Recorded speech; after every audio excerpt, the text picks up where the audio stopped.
Not around my. Jeff, What? what did I do? We're upside down. We're always upside down. Oh, we are live.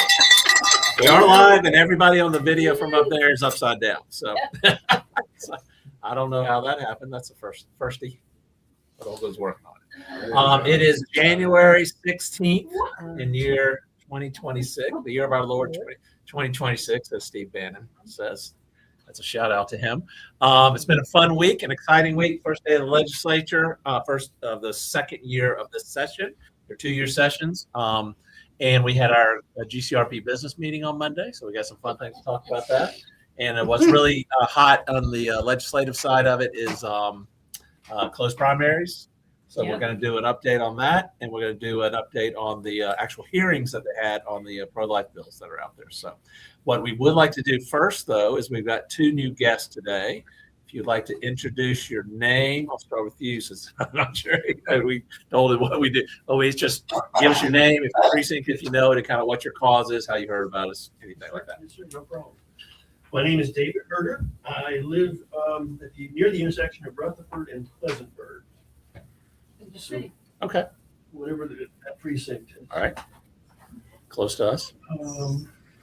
See, where do I start? I'm going to try to self-edit while I'm going on here. I'm a technical writer by trade. I connect small businesses with government money, which they title me a proposal manager doing that. So my last big win was with the Department of Energy. Not looking forward to what happens January 30th, but I guess we'll see what happens. Sure.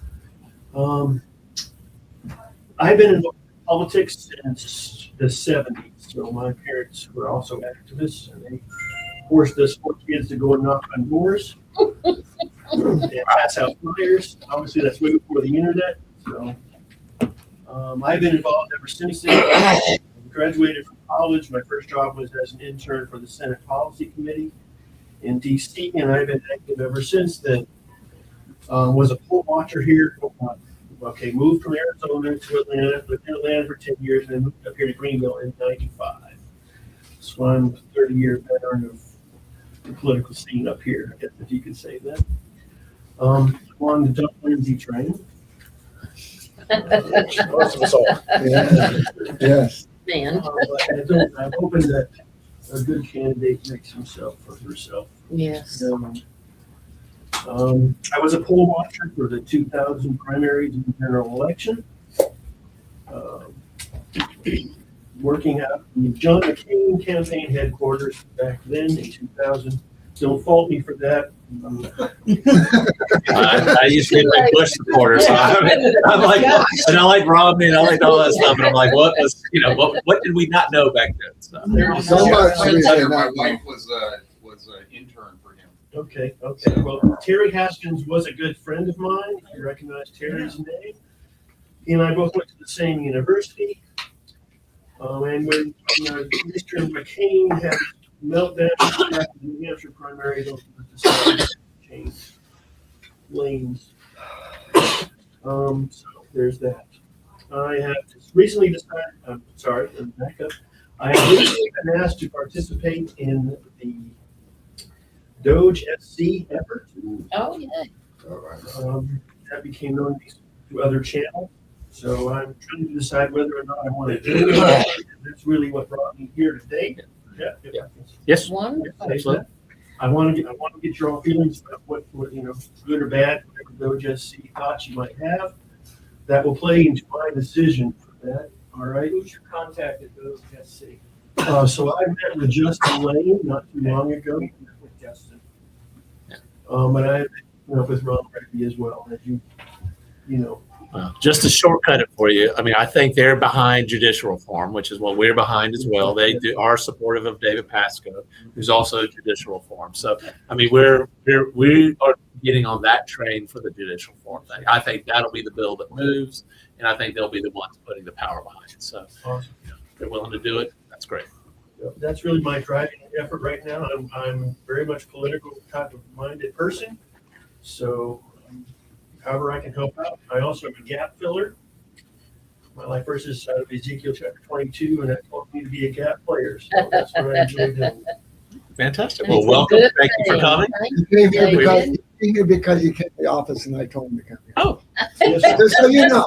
so you get an extra star this You week. get 2 extra Oh, stars. two stars. All right. I got my friend here. I got my friend Todd here to come. And I told you. Introduce Todd. Introduce Todd. I'm Todd Edens, Edens. I've never been involved politically, locally.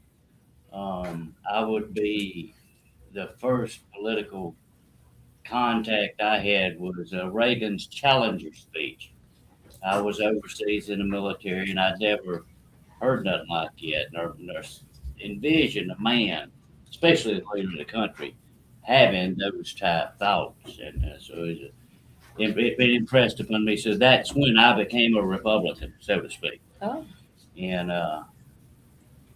I'm retired from the post office like David, and he's been mentioning y'all for about a year or so about his activities he's been doing. I really wasn't interested per se. And he mentioned about 6 weeks ago about the Greenville Citizen Academy, something to that effect. And that sounded very interesting to me because I'm retired and I'm looking to stay kind of find some activities. And so I've signed up for that, and I believe Benton Blount will probably get me in there. I believe the first class is in March. And so that sounded very interesting to me, and I'm recently retired, military man, 22 years, post office man, how many ever. Glad to be here. Well, welcome. Glad you're here. Were y'all in the same precinct or different No. precincts? He's over there on Watkins Bridge Road, right? Yeah, Benton Blount, your representative. Yeah, but we're talking about your precinct for your. Which are the same, Were you this county council. Which road? Good. I don't know which precinct that had. Greenville, I mean, the way we break down politics and, this Greenville County is obviously one big county, but we have 151 voting precincts. So we kind of identify people, and then we have leaders called executive committeemen and presidents for each of the precincts. So that's what kind of rolls up. And what we do at the county level is we get the executive committee members from each of the precincts together. They vote for their precinct, and that's how they set direction of what we do at the county level. So the ECs govern kind of policy or proceed, what they want us to do, tell us what they want us to do, which by and large, Trump supporting MAGA, America First, Fight the Rhinos, that kind of good stuff. And then we implement that from the county level. So, we look to, it's a bottom up perspective. So we're looking for the precincts to tell us what they want to do. We do provide some guidance, obviously, and then we go that pushes up to the county, and then each county has a representative that goes to the state SCGOP. They don't seem to really listen to the counties; they do what they want to do. So it's an interesting thing. But in theory, politics and the party should be from bottom up, not top down. So that's kind of where we are on that. So welcome to you guys, and love to get you involved and thanks for what you are doing. So, all right, what's next? What do you want to talk about next? Meeting, events? Oh, events is a big deal. Yes. There is on Saturday, Pickens is having a potluck. That's this Saturday. That's this Saturday. Y'all know what time it is? 3 o'clock. 3 p.m. I don't know where it is actually on social media, but as you know, it's on the Pickens County Republican Party, and then probably also Pickens Stands United. Yeah. Remember, we had the issue with Pickens not being seated by the SCGOP at the state convention this past May. That drama is I think, finally over, and we are back in the exact same spot in a good way. The same people that were elected originally were reelected. Yeah. So it was a big show. We don't know whether, obviously, I don't think the issues and concerns that Drew McKissick and the state party brought up were valid concerns.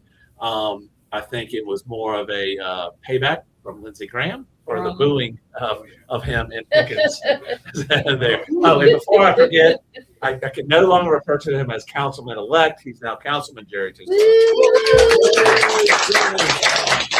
Jerry was sworn in on Tuesday. Olga and Terry attended that.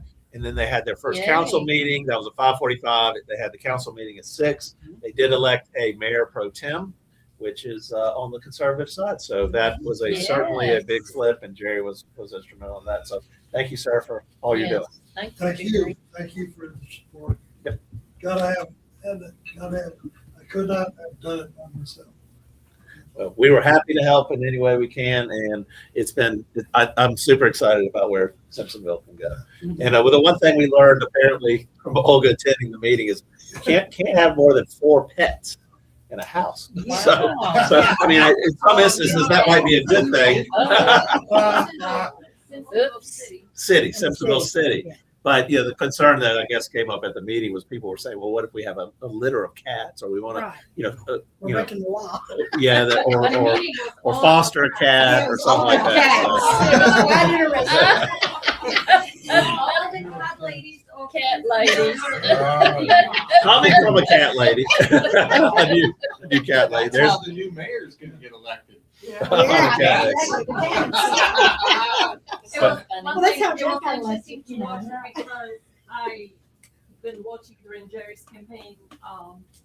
Some of those ladies that spoke, they were not very kind to Jerry during the campaign. They were very much the purpose of opponent. So we'll see whether they still will not be kind to him going forward, since now he is a voice on, whether they're non-profits or whatever will get it or not. Yeah, we got a picture on the screen. Those were some cookies that they gave out with a blue S on them. Very good. Olga brought me one home. So I was laying in bed, she gave me a cookie. I appreciate it.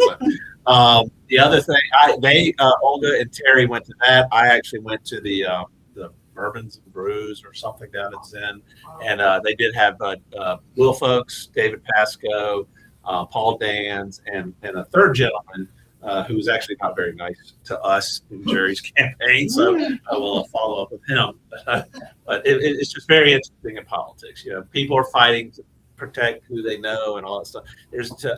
I look at it. There's principled people. We got to focus on principles and policy and that type of stuff. And sometimes it's hard to go against your friends and things like that. When they're off base. And there's some practicalities of things that we have to deal with. Number of votes, that thing.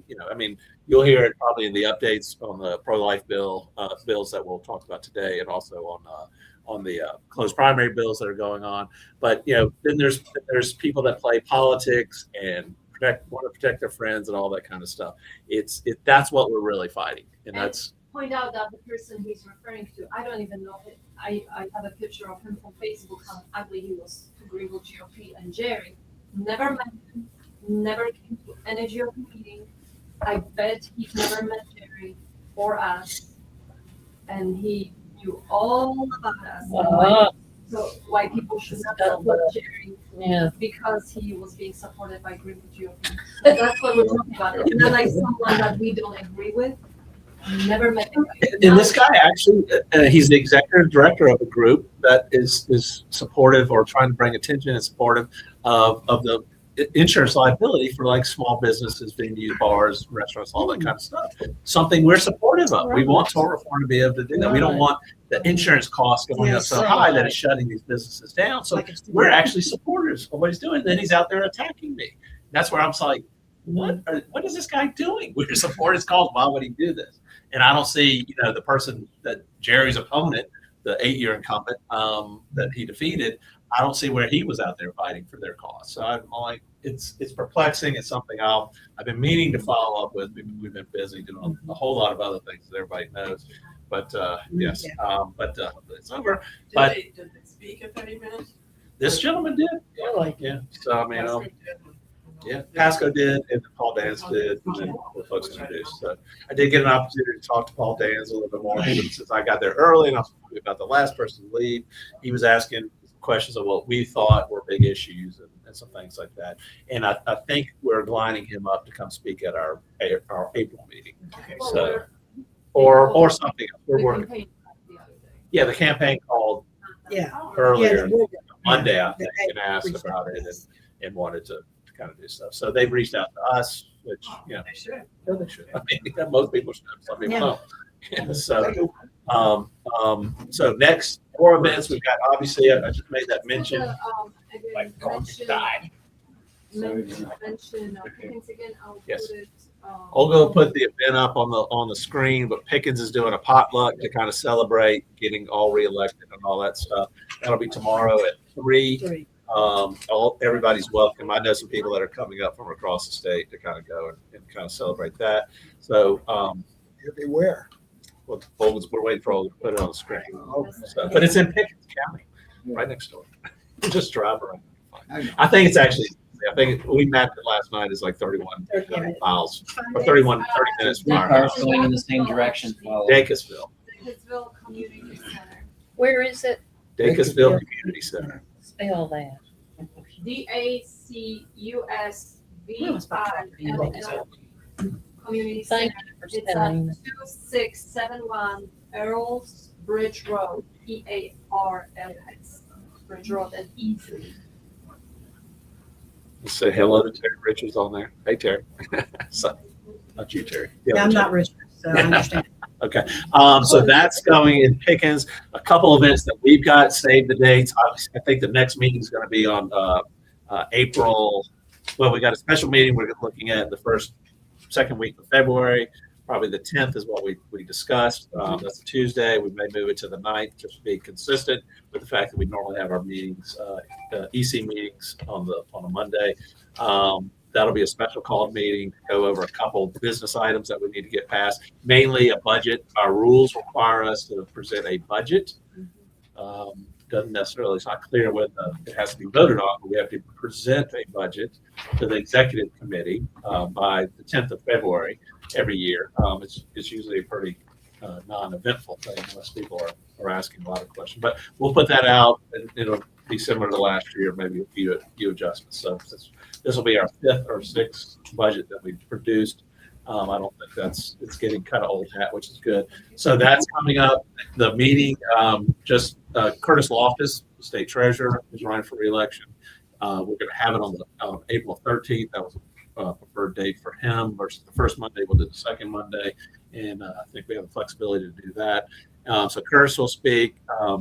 Plus the first Monday is right after Easter too. Oh, yes, that was it. That was the main Main thing. reason. Yes, and I'd let Curtis know about that.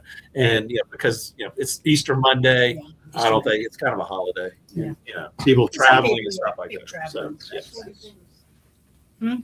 Oh, yes, and apparently the Monday after Easter, for those of you that want to understand, it's Easter Monday, and it's also Smingus Dingus. Whatever that is. Okay. What that is, and I don't know if you can pull up a bit. Apparently, that's something. Is it just in Poland or is Yes, it just Catholic? spell that for us. No. Oh, I don't know. I can barely Smingus Dingus. But apparently, all the boys go throw water on the girls. So, what that means, I do not know. You run to church. I don't know if it's a wet t-shirt contest, but yes, that's a good observation. I think in the old days I did throw water on Olga, but That's going to be when? all right.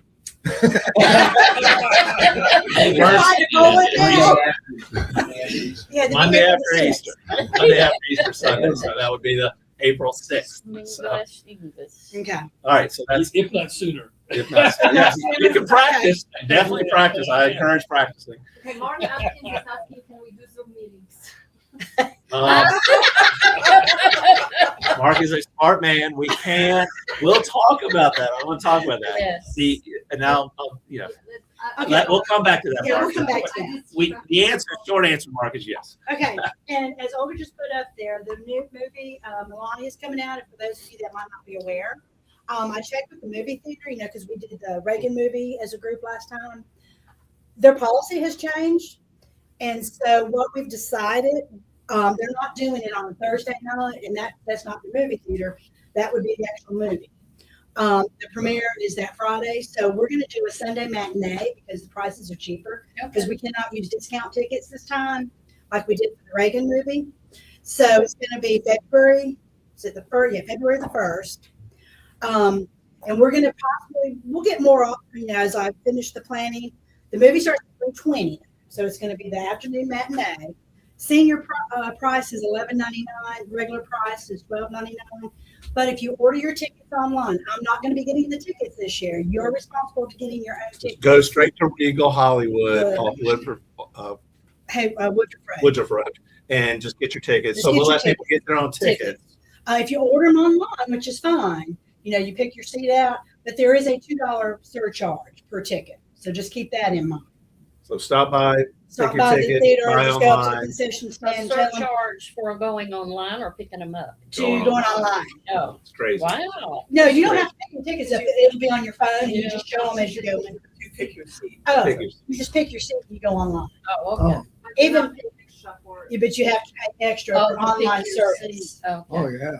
They're starting to do that. Yeah, Online was supposed to make it easier and cheaper, and now they're charging Now they're extra. fees. charging, It's really yeah. weird. it's $2 per ticket. So rude. That's happening. Yeah, Yes, exactly. so, But some people, we're not handling the tickets this time because some people have, those kind of all you can eat That's wise. movies. And, Yeah. they get free tickets or you get senior discounts or right. other stuff like Well, that. because the way they're doing it now is you have to rent the whole theater out. Really? And we'd have to pay $18 per person if you show or not. So that's why we're saying no. Right, the tickets are on sale now. So if you're gonna get tickets, you might need to get them now. There's still a lot of seats available, but I wouldn't wait till that day because you might not get in, okay? And then we had talked about possibly, the movie starts at 3:20. We had thought about maybe meeting afterwards and have a light dinner or a dinner so we can discuss the movie. I'm working on the restaurant and stuff. If we could, use, if they have a room and everything, so that. What Listen, restaurant? Wild That's why Wings. we're not- I'm sorry. That's why we're not talking about it.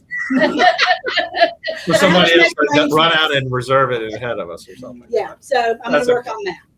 So, but just anybody that wants to hang around after Yeah. the movie, we'll We can find a place. find. We'll find a place. There's other places nearby. Yeah. Okay. That's it for that. So write that on your calendar. So that's February 1st, Sunday, February 1st. At movie starts at 3:20. Get your own tickets. All right. The next thing is in April. I'm sure some of you remember the baseball game we did 2 years ago when we had candidates come. We're going to do that again. That will be April the 19th. That is also on a Sunday. It's a afternoon game. The cost for that is $32 per person. That includes your baseball ticket and your food. Buffet. It was fantastic. Buffet, yeah, it's barbecue, hot dogs, and hamburgers, and baked beans, and they have potato salad? No, I don't know. It was But it good. was really good. Nobody 32 complained about bucks it. for a baseball game and And- all you can eat yeah. food. And I guess they had tea and Yeah, tea and water. Yeah, you can buy. You have to buy your own. buy beer. your own beer. Yeah, the bar's open. You have to buy your own. Let's see what. But and we the would game expect to have, as we did 2 years ago, have candidates, candidates G come and primary, everything, so we let can them meet. speak, all that kind of stuff. Right, So so we can meet them. Also, more information will come on that will be put on the website. That game is at 3:05. We get an hour and a half before the game, so we'll probably be there. At 1:30 is when we'll get in to eat, and then we get an hour and a half for the food. We'll mingle, meet the candidates, and then we'll go to our baseball. And the seats are where we have always sat in the past. Okay. Again, Candidates or will it be? oh, it'll be- local candidates. Yeah. we might get some. Well, staff. we may get some If state they people. wanna I go, mean, yeah, it wasn't a statewide primary At the last time, time, but no. there is this time. So we'll invite them as well. So Okay, so you go there on April 19th and you To want, the and you want, stadium. where do you go to be with you guys? Okay, we were still working on that. What we did the last time is you ordered your tickets through us, Okay, and then we would get it. We will have a table, and you will come to the table, and we will give you your ticket. It'll be right outside the main the gate. main gates. You'll come to the table, check in, and then you get into the baseball field. And we give you a bracelet Yeah. for the Oh buffet. yeah, we have a buffet. And then you head all the way back to that back corner. Yeah, I don't know what it's some big it's billionaire. called the 500 Club. It has a roof.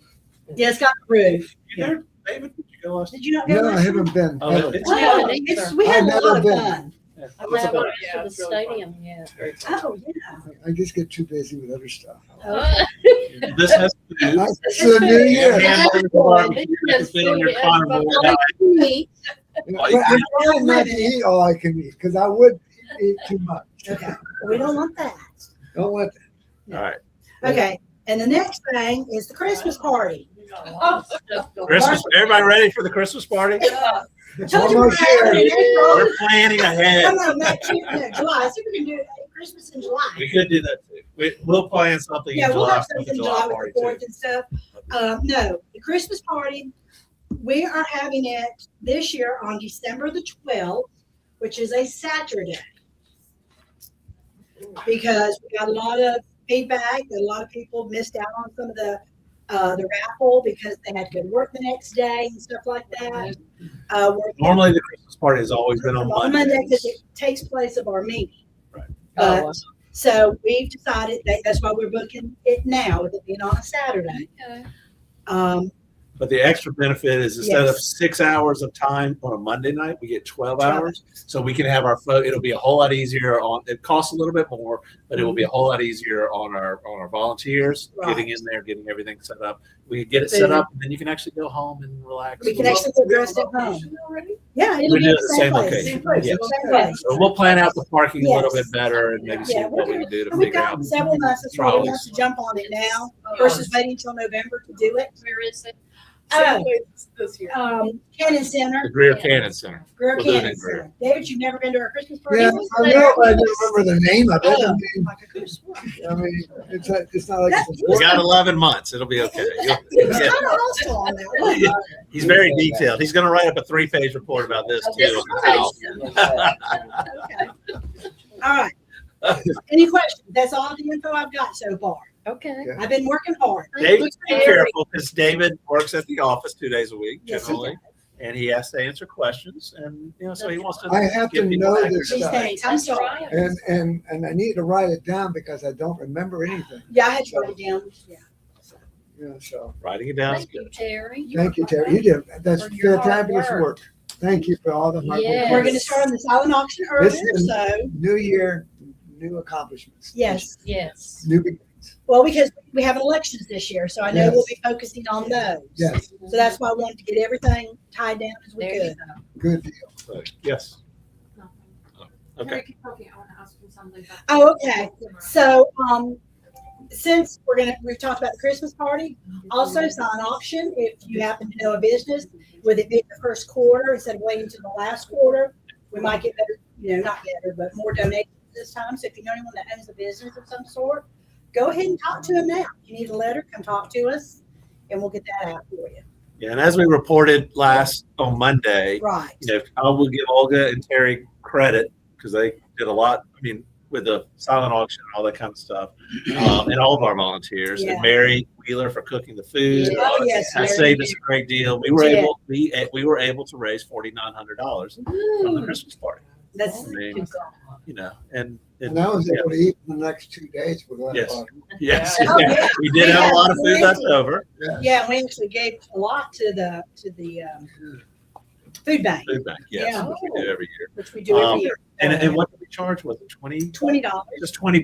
That was a suggested. But Yeah, some people suggested donation, and as opposed to like some other parties have, they they were $85 or $100 Yeah. for tickets and stuff like that. Other GOPs. Right. So I was very pleased to keep the price low, Right. where everybody can participate. There's no issues and concerns like that. People always have the opportunity to donate more. We did have a lot of We people did have some. surplus add additional to their, they bought a ticket or whatever, they added more. But we want to, keep it fair and accessible. Right. We are about the people. Are we doing it with Spartanburg again? We haven't talked to them yet, but we But I may. think, I Yeah. think, because they Yeah. were asking. That worked really well. Yeah. It did. And Greer is right on the line, Right so it's there. some Spartanburg and, Greenville, Spartanburg. So it made it easier for them. Right. I would assume they'd Well, it's probably fun rather. to, Yeah. because we have to have a coalition up here, so it's fun to, get to Yeah. know some of the other.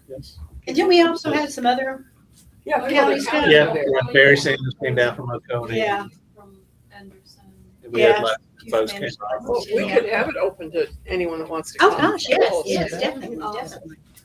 Okay, so after the movie, we'll do Wild Wings Cafe dinner. I just called. Oh, did you? I'm telling you. Yay! Thank you. Okay, good. Reserve Wild Wings for after the movie, so you can. Since I let it slip, I'm so sorry. It was David's. But it's, I didn't know whether. but we got to to. reserve. So Yeah, they opened at 11. Yeah, because that's why I didn't call. we'll Yes, do no, dinner after 5. Again, whomever would like to join us, and we're not paying. Everyone pays for your own dinner. You're not We don't buying have the to- But it's right next door from the movie theater. You can just walk, and we'll have reserved the whole patio. Heated. It's heated. Oh, better be. Well, Um, February. The one other event that's out there, that's not our event, but it's our friends in Spartanburg, Spartanburg Yeah, I was gonna GOP. mention that. On President's Day, they're having a gala at the main memorial auditorium over there. I think they have like 85 tables. Oh, wow. Tables Wow. are like 1,000 a piece. Whoa. So it's, but I think they've already sold out 35 or 38. Yeah. I better hurry and get our tables. I know. Hopefully they'll save us some Hopefully spot. they'll save us a spot, Yeah, yeah. but they should have a nice national speaker and some stuff like that. We did the gala last year. Last year and they're doing it this year. They're kind of taking the lead on that. And where is, It's at whatever the main memorial. I haven't seen it online, but it's Spartanburg Memorial, whatever the big memorial auditorium is there. Yeah, where they have Okay. concerts and stuff. Yes. okay. But, All right. but they're talking about that. It's nice to be able to share these Oh, I responsibilities. think so too, yeah. Terry doesn't want to do every Um, event and every meeting and everything. Even though that I'm good. Yes. Because I have a lot of help. What day is President's Day? Monday. It's a Monday, isn't it? Always, David. Of Yeah. course You it work is. for the post office. It is February 16th. Monday, February yeah, I knew it 16th. was in February sometime. Okay, February I worked at the post, Todd, you know, February 16th? It was a federal holiday for you. It was in February. But it's February 16th is this year on that Do Monday. you know what time by any chance? I don't know So the we don't time know and the stuff like details. that. Okay, we'll have Just to get the details. mark it down and we'll add it to our events Okay. calendar that we put out. And share it. I just haven't seen if they And when is put it your time? online. Not yet. They created scientific flyers, which I didn't know were ours for. Oh yeah, that's right. They actually have a mailer they were doing. So Yes, I have. Oh, in my notes, I have a some kind of I Joe's have- on the. and one more yeah, thing. hold on. Yeah, yeah. No, I'm sorry, go ahead. go ahead. Yes. On my calendar, my notes, I have a some kind of Joe's meeting. Yes. Those was planning their thing on February 16th as well down at the Simpsonville Brew Clock Tower Oh, yeah, Brewery that's- or whatever. I got that on my I calendar. reached out to those guys and let them know about Spartanburg's event, and they have not. I don't think they finalized the location and stuff, so They're they not may changing. move it to the next day, the 17th. That's what we're hoping. 'Cause I told them our people wanted to go to both. I Yes. heard Justin, he said he's going to reschedule. Yes. Oh, yes. Yes. Okay. Yes. So We have that issue. sometimes. my hope is it'll be the next day or something, but they were going to reschedule that because I was like, a lot of people will go to that gala, and I didn't want them to think that people We were missing definitely out. need the So area. Another event, don't forget, on February the 9th is Ray's at Denny's about the socialism. I think this one you're gonna do socialism in the church, right? How's it infiltrate the church? I gotta be there. What, where at? At Denny's, right up there right here. Just like 400 feet. What Yeah. time? 400 feet. If you want to eat, what, 5:30 if you want to eat? And then he normally starts at 6:30, right? Yes. That's what I was thinking. So come And early, it's in the back room, so come early if you want to eat. get a grand slam. Go in, Denny's. take a left. Back on Yeah, the go left. in, take a left. I get my right and left mixed up. Ask open Jeff. Yes. On the back too sometimes. Okay, I think that's all the events Wow, right now. that's Right great. now. Right now. Next week we might have even more. Oh, So, that's good. We girl. will. We'll we're do like keeping everybody busy. remember like 4th of July we did the potluck Yes, or we're did gonna whatever try we to did in do the that again, backyard, the too. barbecue and stuff. We'll do another one of those. 'Cause that was a lot of fun. We had a lot of participation. That was good. Unless I'm in Washington for their 4th of July. Oh, that's right. I forgot about the Washington July. Oh, right, it's the big year. Yes. Yeah, 250. Yes. Wow. Yes. So yeah. We'll just all charter a plane and go. Yeah, not on $3,900, but yeah. So yeah, Okay. that'll be interesting too. And there has been discussion. I have not seen anything of late, but Trump did talk about having another national convention, RNC national convention, Yeah. leading into the midterms. Ooh, So really? normally it's Yeah. done only every 4 years, but he's talking about doing one kind of interim between the two. You said, yeah, I think I'm already packed. Yeah.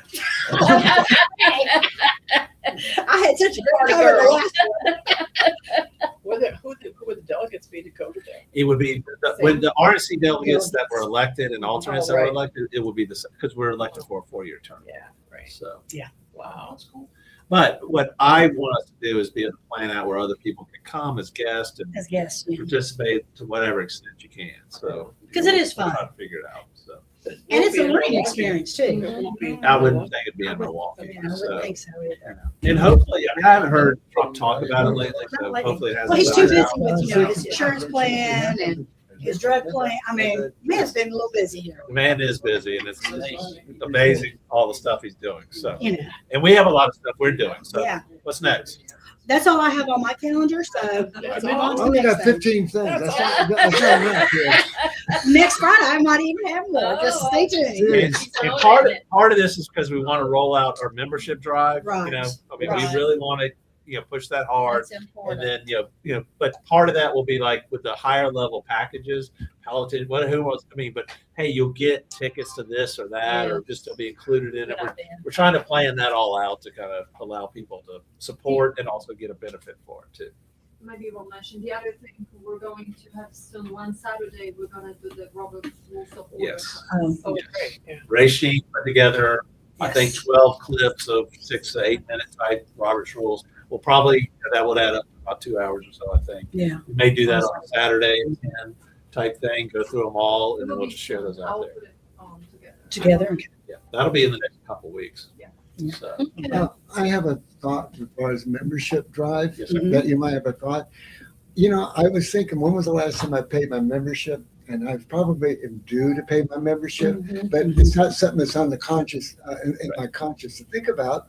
So I think we need to make sure we send out an email to everyone to let them know that they need to pay, particularly if you want to start doing an annual from January to January. Right. So we need to send something out to remind people to pay. exactly. And some people are paid on an automatic Yes. renewal or whatnot. Some people aren't, but that's what we want to bring out. And then make a little competition. Your precinct. How many paid members are in each precinct and that type of stuff. The membership's $25 and $40 for a couple or a family or whatnot. Yeah.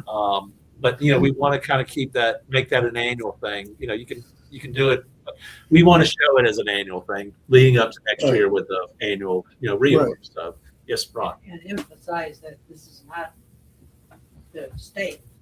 This is the Greenville GOP. Yes. Yeah, this is local. Yes. And I'll also warn you, you get text messages. I get them all the time. My membership is expired. It's something I've never been a part of. And all that kind of stuff. Do not, if you want to look at that stuff, I get all the texts. I don't unsubscribe or anything because I want to kind of see what else is out there. But if you click through to it and kind of go down, sometimes it'll go to WinRed or something. Go down and see who's actually sponsoring it.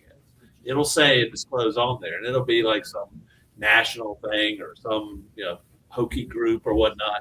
It's not us. We have people calling us saying, please stop sending us this, text or whatever, requesting money.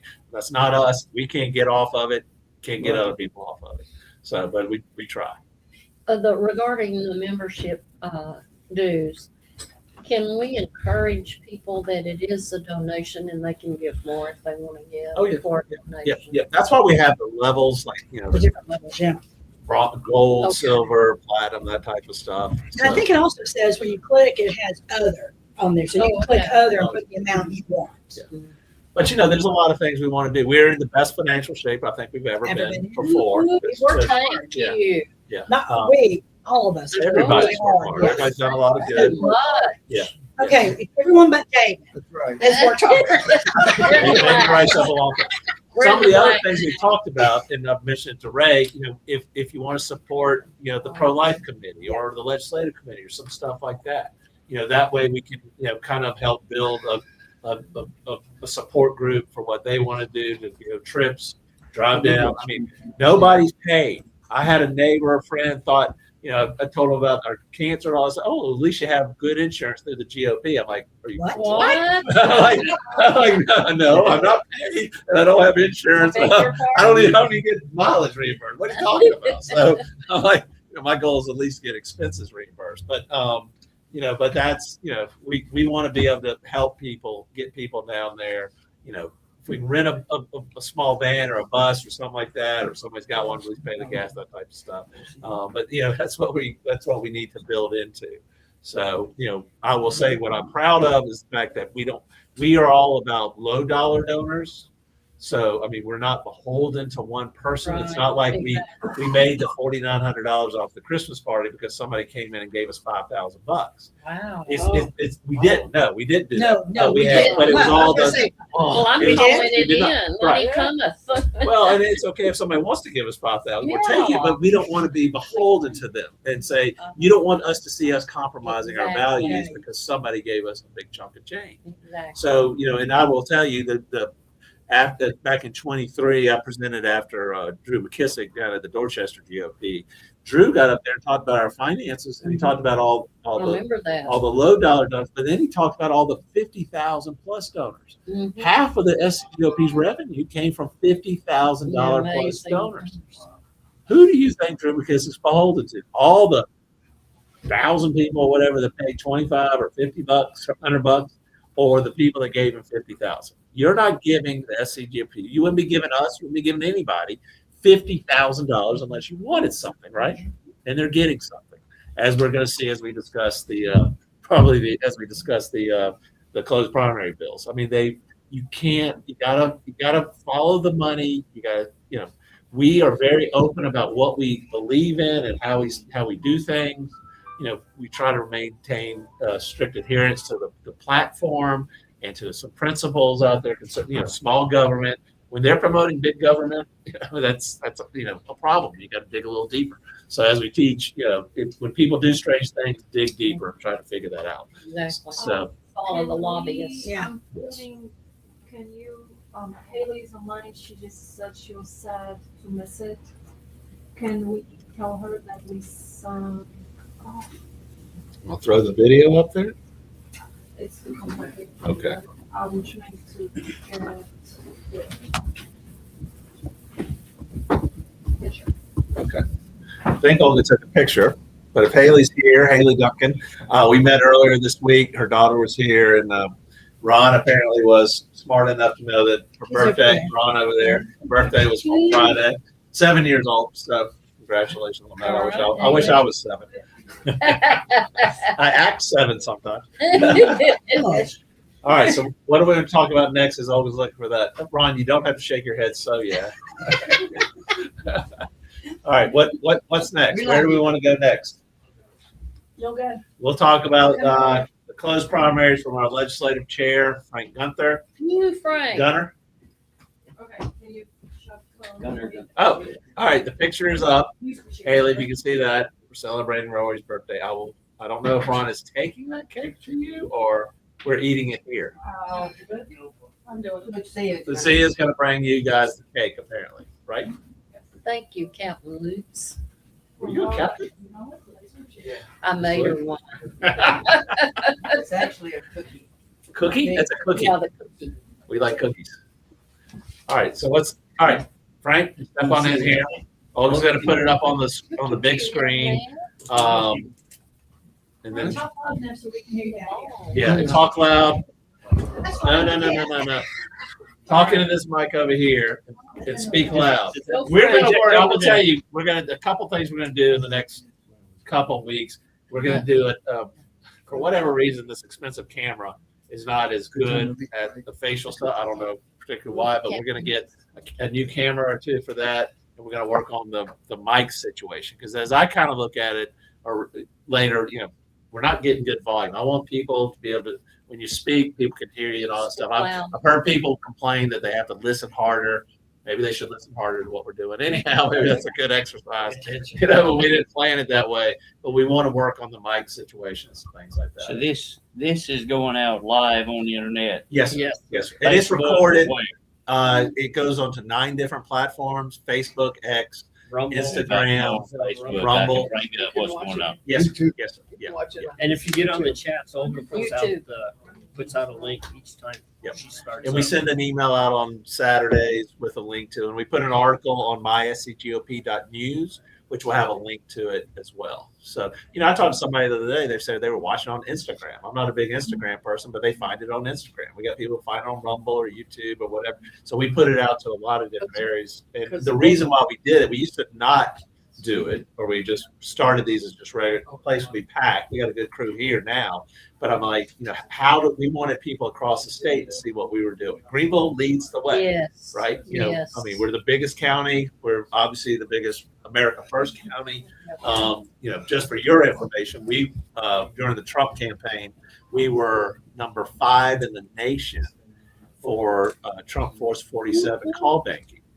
Now, who were we in competition with? There was one guy, he's like the national kind of talk guy or whatever. So it was an entire army of people across the country. I think he was number one. It was like there was two groups and one. There's two in California. Yeah, he was in California too, but there was two groups in California. And even though we look at it as a blue state, there are a lot of conservatives there and a lot of people. So, I mean, us competing against, even San Francisco Republicans is like incredible. And I think the other two groups were out of New York, like the New York Young Republicans, which, you kind of seen, we came in number 5. I'm pretty happy with little old Greenville, South Carolina coming in number 5. And I will say we did have some of our other friends across the state that had signed up through our portal. So it wasn't just Greenville, some friends down out of Beaufort and York and some other areas like that. So, but that was a big deal. Pretty cool.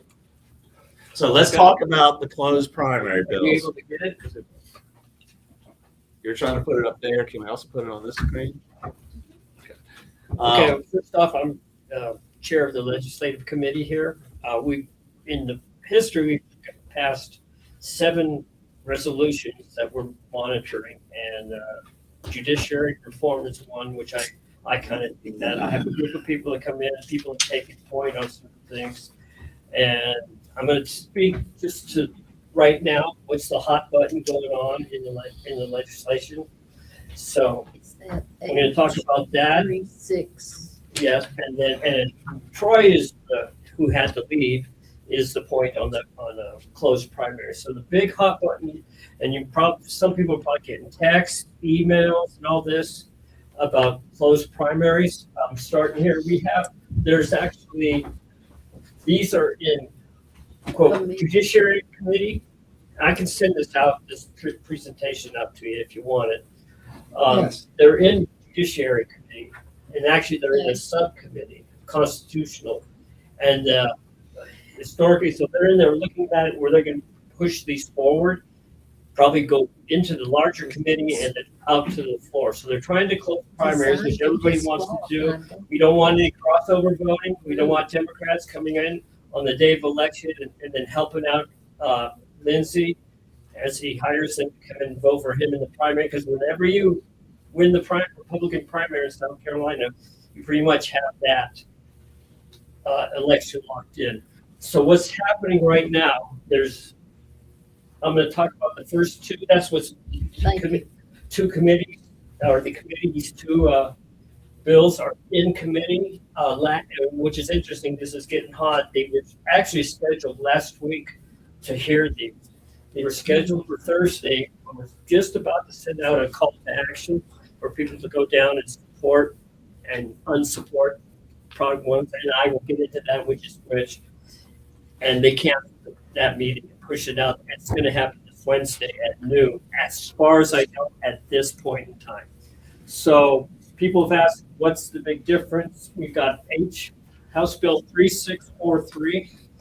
It's a primary sponsor is Newton, a young guy out there, and he is a Drew McKissick acolyte, I guess you'd say. And he's out of Kershaw, Lancaster. Drew McKissick is pushing this. He's pushing it hard. I don't know how much you guys listen to WRD. He was on all last week. He was on, and they're kind of in the bag with him because he was actually interviewed, and then they put his interview on every news break that was going on. So thumbnails on this. This is, they're calling it closed primaries. They have rules that you have to have voted to be in it. You have to have voted in the past 3 and register as a Republican. The interesting thing, it does close primaries, but to me, this is kind of a Trojan horse. The real key to this one here is that it's doing almost the same rules to the candidates. So this is, to me, this is almost an attack. My personal opinion, this is an attack on Pasco, who used to be a Democrat. They say we don't want Democrats crossing over. What I like to say is if we didn't like Democrats, we would never elect Reagan or Trump. You're just afraid of what Pasco's going to do. Right. So that's what this is. There's a big, and feelers out in the rest of South Carolina. There is a big move to try to get this one to go away. So the big thing on this is anti-Pasco thing. Right. So the next one is 3310. Josiah Max is kind of supporting this one. The key, I think that's actually Mike Burns. Mike the lead. Burns. He's the lead sponsor. So He's he's the the one that's taking the but lead on who's all really this. pushing it also is Josiah, to my knowledge, Well, has. yeah. Okay, yeah, he's the lead sponsor. Sorry, I've got it there. Wow. And I consider it weak. And what it is you don't have to say that you were a Democrat or Republican. We should just say party. This is for all parties. You don't have to say. You have to say you got 45 days in advance. You can't walk in on election day, because you got to say it 45 days in advance. That's one thing I don't like about it. And also, it allows unaffiliated people to go in and register as a Republican on those 45 days. It does not attack candidates. It just focuses on voters. This H452, these two are in committee. House Bill 4520. I have kudos to Scott and it's GOP plus. He found this bill with his tool, and he'll probably talk about that later. This one is, to me, the gold standard. It's each year, or you have the opportunity to register as your party once a year, and that's where you're going to vote. It's very simple. These other ones run pages, and you can go into the legislature and read them if you want. But it's very simple. You have to register as a Republican or whatever party, and you have the opportunity once a year. You register, and that's the primary you vote in. So you register a year in advance? Well, whenever you Is that what it's register, saying? yeah, or you have the opportunity to. I want to switch. Like you have the crossovers. Oh, so we know. Right. So it's yes, sir. You have to register each year, or is it once you register? You have the you're fine? opportunity to register. It's not like a requirement. Like if you say, well, I'm sick of the Democrat Party and now I want to be Republican, you got to wait until that registration period time comes up. You can't decide 45 days before an election. My guy I'm pushing is not going to do it. I'm going to go and ruin someone else's election. So you have to make a commitment. Right. And that's what I like about this. You're committed to the party. You're someone who's Exactly. in the party, who's got some skin in the game with the party. So if you want to register, I think people who actually want to put the effort into registering, they're going to do something with the party. At least you're going to vote. Yes, sir. Right. What I'm saying, if I'm understanding this right, is that other legislation, the anti-Pasco type, The number one. actually protects those Democrats who regularly cross over and vote in our Exactly. primaries. Right. That's- Well, they that's- can't. And there's gonna folks who find out just about it. have seen the light and want to be part of America First. Right. So yeah, exactly. So they're protecting their own. This is to me. They're scared. This is the establishment. They know everybody wants closed primaries. So this is the establishment saying, here's closed primaries. I don't think it does what we want it to do. There's a Trojan horse in Yes. that bill Yes. to keep out America First Yes. people that are coming over, David Pasco, our folks like that. I will tell you that 2 of 3 voting in 2 of the last 3 Republican primaries, that rule started here in Greenville. That was put into the Greenville rules by the old rhinos that we voted out in 2021 to keep out originally Tea Party people. They added that you had to be an EC for your precinct. You would have had to voted in 2 of the prior Republican primaries. They determined which ones it was based on who they were trying to keep out, all that kind of stuff. It was all very confused, but it started here. So, I mean, we're very in tune with it. It's actually still in our rules. Right. I am going to propose to our rules committee, when we do this special call meeting, we'll add the virtual stuff to our rules, but we're also going to add in, we're going to take that provision out as a, hey, but what they did is it's here in Greenville, it was very effective for keeping out Tea Party people and America First people. And then they moved it when we all got voted in 21. Drew McKissick put into the state party rules to keep us out of other counties, that didn't qualify. We have a good friend in one county that was lined up to be chair, and they were first vice chair already. They couldn't run for chair last, in 23 because Drew had put that rule in there. There is a woman that defeated Joe Jefferson, a Republican now, but Joe Jefferson was just down in Berkeley, a House rep. You know, she couldn't run for re-election. She is a sitting House rep right now as a Republican, defeated a Democrat. She can't run for re-election as a Republican because of this rule. Now, this rule says we can give exceptions, but who's that? The SCGOP will probably give her an exception. They're not going to give David Pascoe an exception. They probably, the composition does not want him going after corruption or corrupt legislators or fixing, what we're doing with judicial reform, all that kind of stuff. So it is targeted to him, and probably some other people that they don't want around. So we're very. Or they have the opportunity to filter who they want. Right. So and what was funny for us in when they put that into the state party rules in 22, guess they only applied it to people like us. I know people that didn't qualify that got elected as chairs in other Rhino counties. They didn't go back and say, "Oh, well, look, we checked the record and you're not qualified," and kick them out. They didn't do that. So they're the judge. They write the rules, they enforce the rules, and then the judge, whatever that old saying is. But they're not equally applying it. So that we're very in tune with it. Obviously, they did it here in Greenville. Then they moved it to the state level, and now they're trying to put it into actual law to keep people out. It is such a nefarious rule. And we should have removed it, last convention, but I didn't. Does it also shaft young voters? Oh yes, that's the other thing. Yes. Naturalized citizens. Naturalized citizens, young voters. Or think about your typical voter. How many people do we have turn out? We get 10-15% turnout. It's small. And so there's people who think this way, are motivated this way, but a lot of times I just didn't vote in a primary. So if you have them registered, then there's your commitment. Not I've gone to, I'm a nut and I go to every primary and I vote, for the past 10, 15 years. The establishment people that have been involved in the party always vote in the primaries because they've been involved in the party. But if you just got motivated because, 2016, because Trump got up there, in 2017, you can't run because you didn't vote in other primaries. So that's what they're keeping out. Or if you were from another state and you came here and you voted Republican in the other state, then you got a big drama to try to figure this thing out. And to prove it.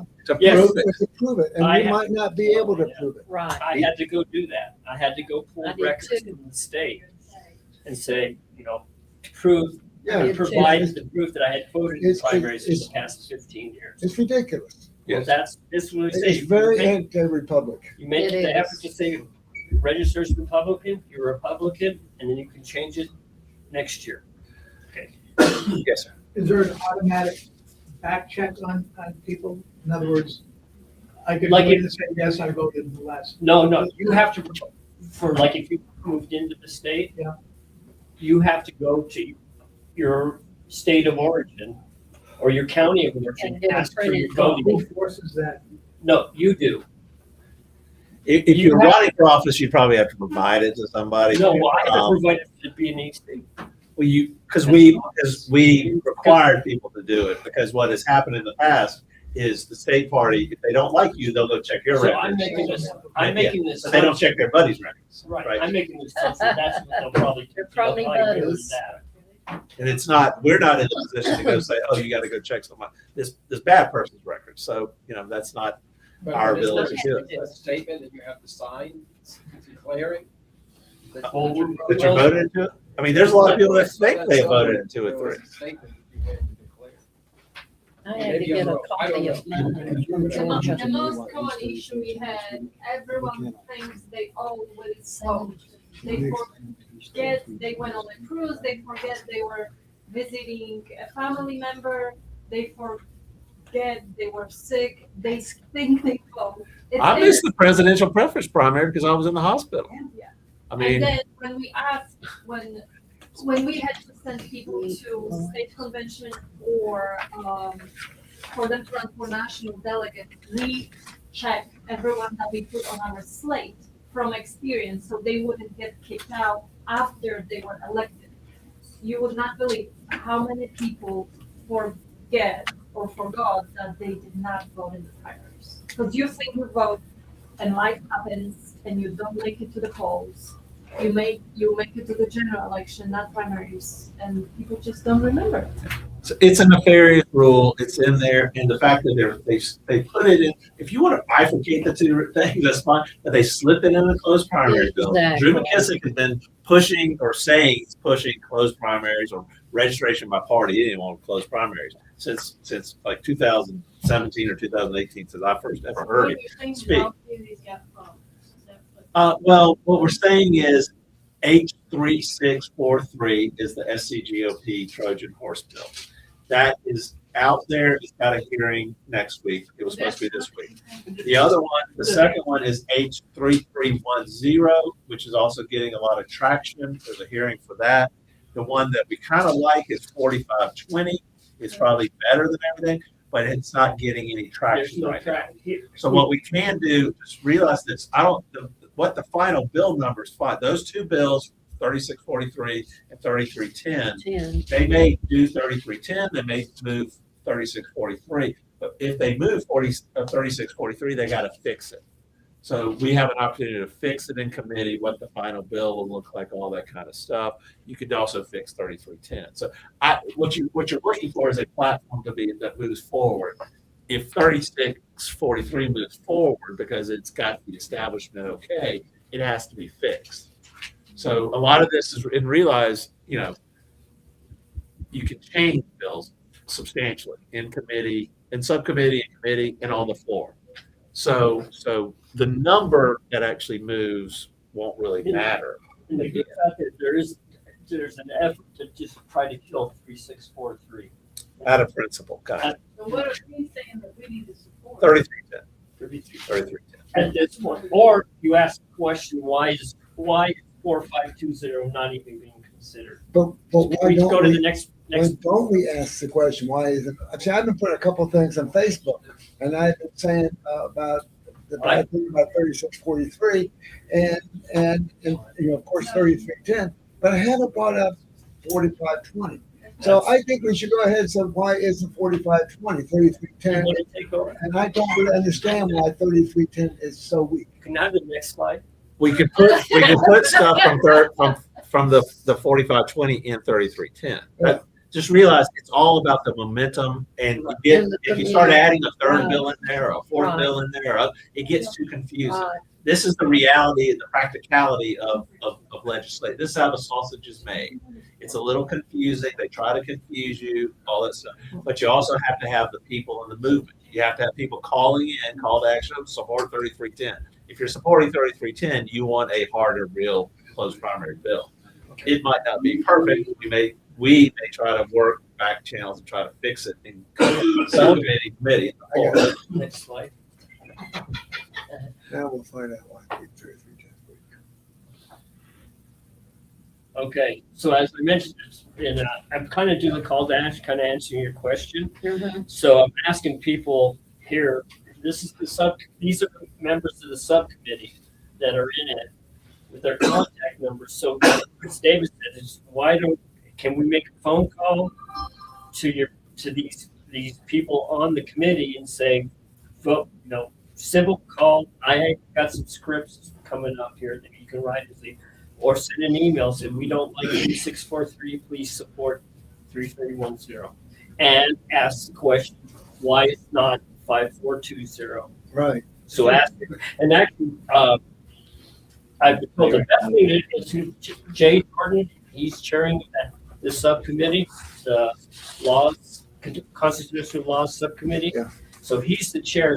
This might behoove us to call him and say, why is it, I see you guys are talking about these bills about closed primary. Why aren't you considering?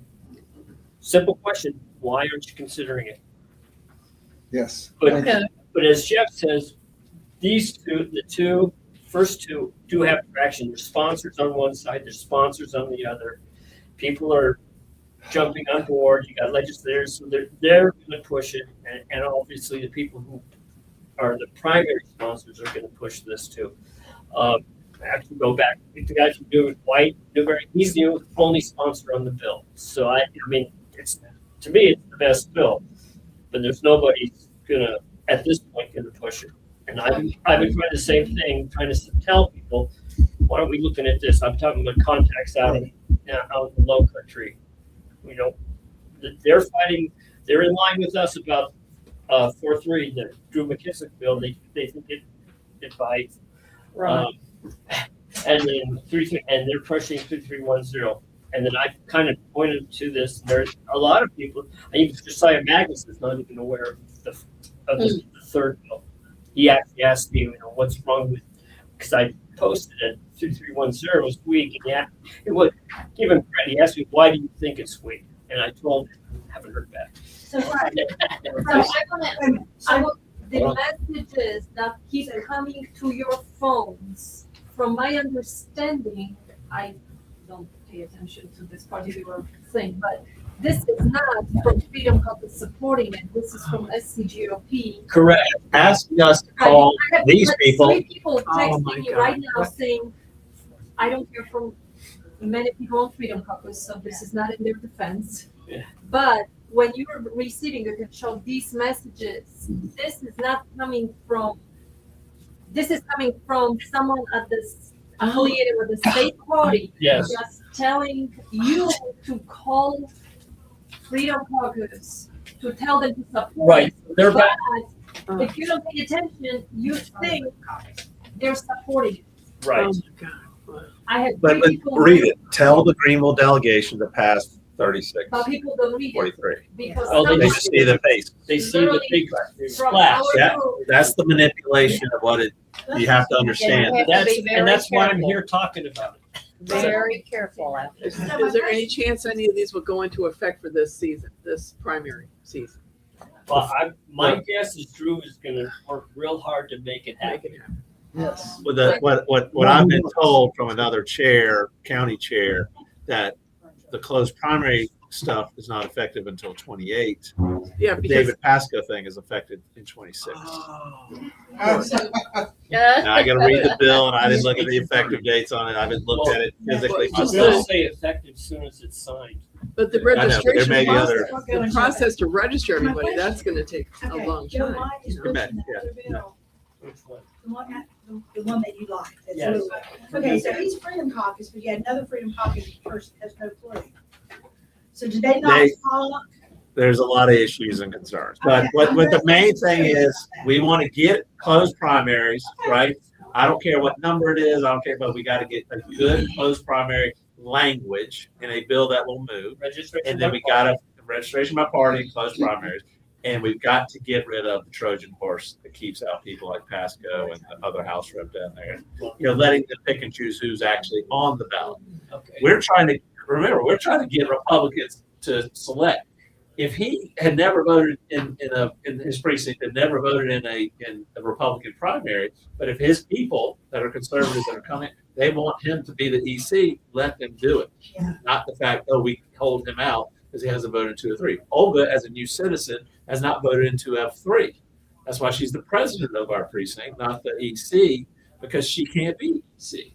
But nobody's questioning her conservative, credentials. And that's what they're trying to keep out. People like Olga and others, so that's what they're doing. Can you scroll down? Keep going. 36. The Trojan horse is 36 sponsors this week. 36. Oh, yeah, 30. A lot of people are dropping off of 36, 43. We're encouraging people to drop off 36, 43. I've talked to a couple legislators or texted them just say, hey, just giving you awareness of what's going on out here. You may want to get off. And then people some are saying that they're going to hold for a little bit to see, but they want to fix. They're committing to fixing, the Trojan horse piece. So, I don't really care what the number is at the end of the day. But if you want to voice your opinion for a stronger closed primary bill and get rid of that, focus on 3310. That's the message, which is a shorthand for saying, hey, we want closed primaries and we don't want this Trojan horse. So. Right. Will you be addressing this at the Greenville legislative delegation 2 Mondays from now, a week and a half from now? And plans on it. You have, if you or someone is going to, you have to sign up next week. Yeah. If the delegation meeting's in 2 weeks, it's normally a 5-day sign-up period. So if you want to speak at the legislative delegation meeting on your issue or your concerns or whatnot, sign up for it. You can just get your 3 minutes. That'll be Monday after next. Normally I would have had I'm having my meeting next Monday because the Greenville, just like the library preempted me on my talk, the delegation preempted me on my business meeting. Gotcha. Gotcha. I But know that next week, so you can sign up if you want to talk. on my question, it's a learning for everyone. If you wondered, someone asked that H3643 addresses voters and candidates. That is two distinct issues. Are they allowed to do that in one bill? My response is they can put anything in the bill. Yeah. They're a rule that, single issue, bills normally should only deal with a single issue. They're putting two in there, but it's election related, so they'll get by past rules. So it's 12:24. We got more. We got a There's bit. no, I was gonna do, here's some more contacts. I have some script. Can you hand me that? You are now. Forgive me. Oh, okay. So these are scripts. You might want to take a picture of it if you feel uncomfortable writing to these people or talking to them. And I was going to get a little bit of inside baseball on this. Drew McKissick's, go to the next slide. Can you spill? Drew McKissick is pushing his bill, and he had a bunch of sponsors. What's happening right now in the past 2 days, we've had a bunch of people bail out of the sponsorship on his bill. Yeah. And I will tell you, on January 13th, the first two that took their name off, Shannon Erickson and Jeff Bradley, they're both out of Beaufort. They're establishment. So, I mean, you're seeing super establishment people pulling their name off. Now they don't want to be associated with it. And actually, other rumors inside baseball, Drew has sent out a blast of communication to the legislators. You better not unsponsor yourself, or there will be consequences. Yes. Wow. So that's what I've got. If you can contact me, join the legislative committee meeting. The other thing I heard from some other people talking out there with Drew pushing this so hard, and realize some people get paid. Drew has a consulting business on the side. Maybe he's getting paid to push this thing because it doesn't float with anything that makes any sense, right? So maybe he's getting paid. But I mean, I did hear from another county chair that said, not an America First chair, that said Drew is a dead man walking, pushing this stuff. Who knows? We'll see. We'll see. Can I plug Scott real quick? Let's Scott talk about GOP Plus and what they're doing on the legislative stuff. A lot of this research and finding these bills has been enabled by Scott Tool here, GOP Plus. Yeah. And realize GOP Plus started as our voter data kind of ways to do stuff. I mean, you can't work Excel sheets; it'll kill you. Trying to work an Excel sheet with 3.4 million lines. You actually can't even get an Excel sheet that big. So that's where it started with, and what Scott and Austin have been doing here recently, in conjunction with Frank Gunther and the legislative committee, is building the legislative piece and dragging that in there and using AI to be able to do some stuff. And can we show this? Yes. Can we show the web on the? Yeah. Can you just pull up GOPplus.com and log in there? Yeah, just so it makes more sense to. And they'll see that on. They'll see. I don't know what's in GOP Plus now. It's okay. I will not know what to do. No, you're good. You're good. Okay, so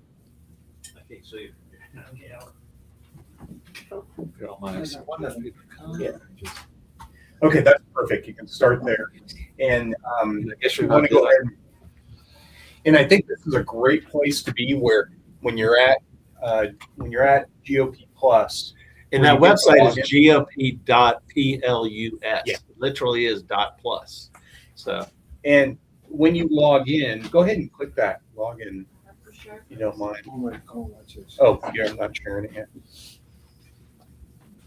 It's almost easier to see this than it is to explain it. That's why I'm being kind of quiet, but I'll explain when we get in there. But there's two ways to look. I mean, there is a legislative tracking tool on the Sacramento State House website.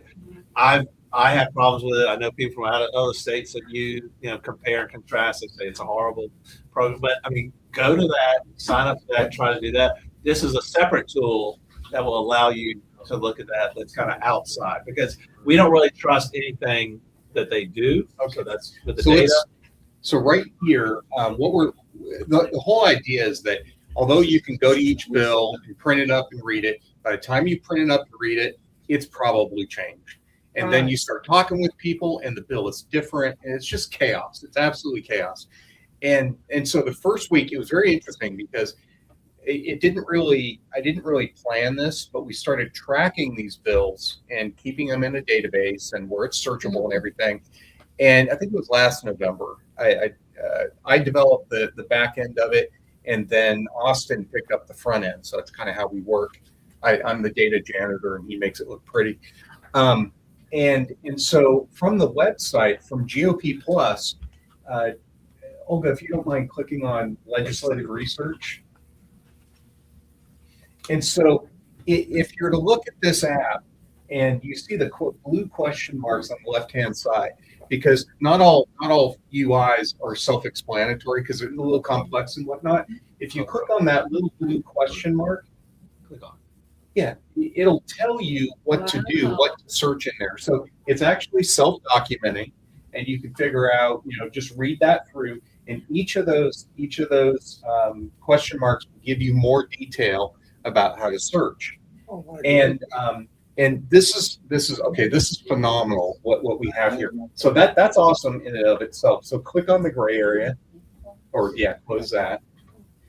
And if you look right here, I'm going to come up here for the crowd, but you see this Gen AI all in Gen AI choose. Okay, so let's put in. Oh gosh. 836. So what I want to do is do quote unquote close primaries. Now, if you click on this little blue, you can understand why I'm doing that. There you go. We're going to do a full click Zoom search. meeting on this. Yeah, so we're going to have this is just training an on it. intro. Okay, so there's the 3310 showing up in the 4520. Okay, so if you did close space primaries, it'll show more on the list. If you want to drop the parentheses off, I was hoping to get all three bills, but They've already dropped it. Oh, the other bill's only registered in my party. yeah, but check this out. And this thing, Stops working. look at this. Those two words, closed and primary. Look how many. Now I get it. It's keying off closed and primary. So there's going to be some stuff in there that doesn't make any sense. But that's why you use quotes, so you get down to the bills themselves. So let's put the parentheses back in because I want to do one thing with AI that's really, really cool.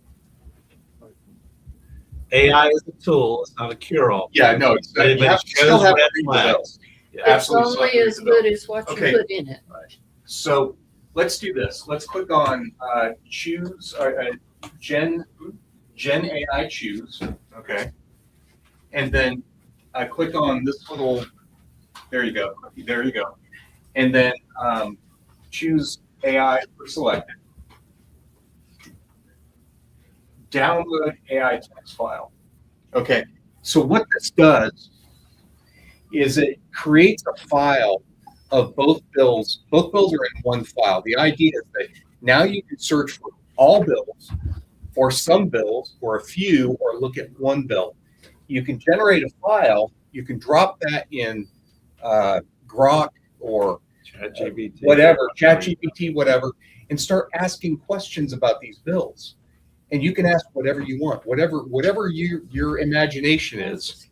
Compare and contrast the two bills. And you can, and Summarize this them. way, what I did first to find different bills is I extracted all bills, all 2,245 into one file, dropped it into Grok and started asking questions.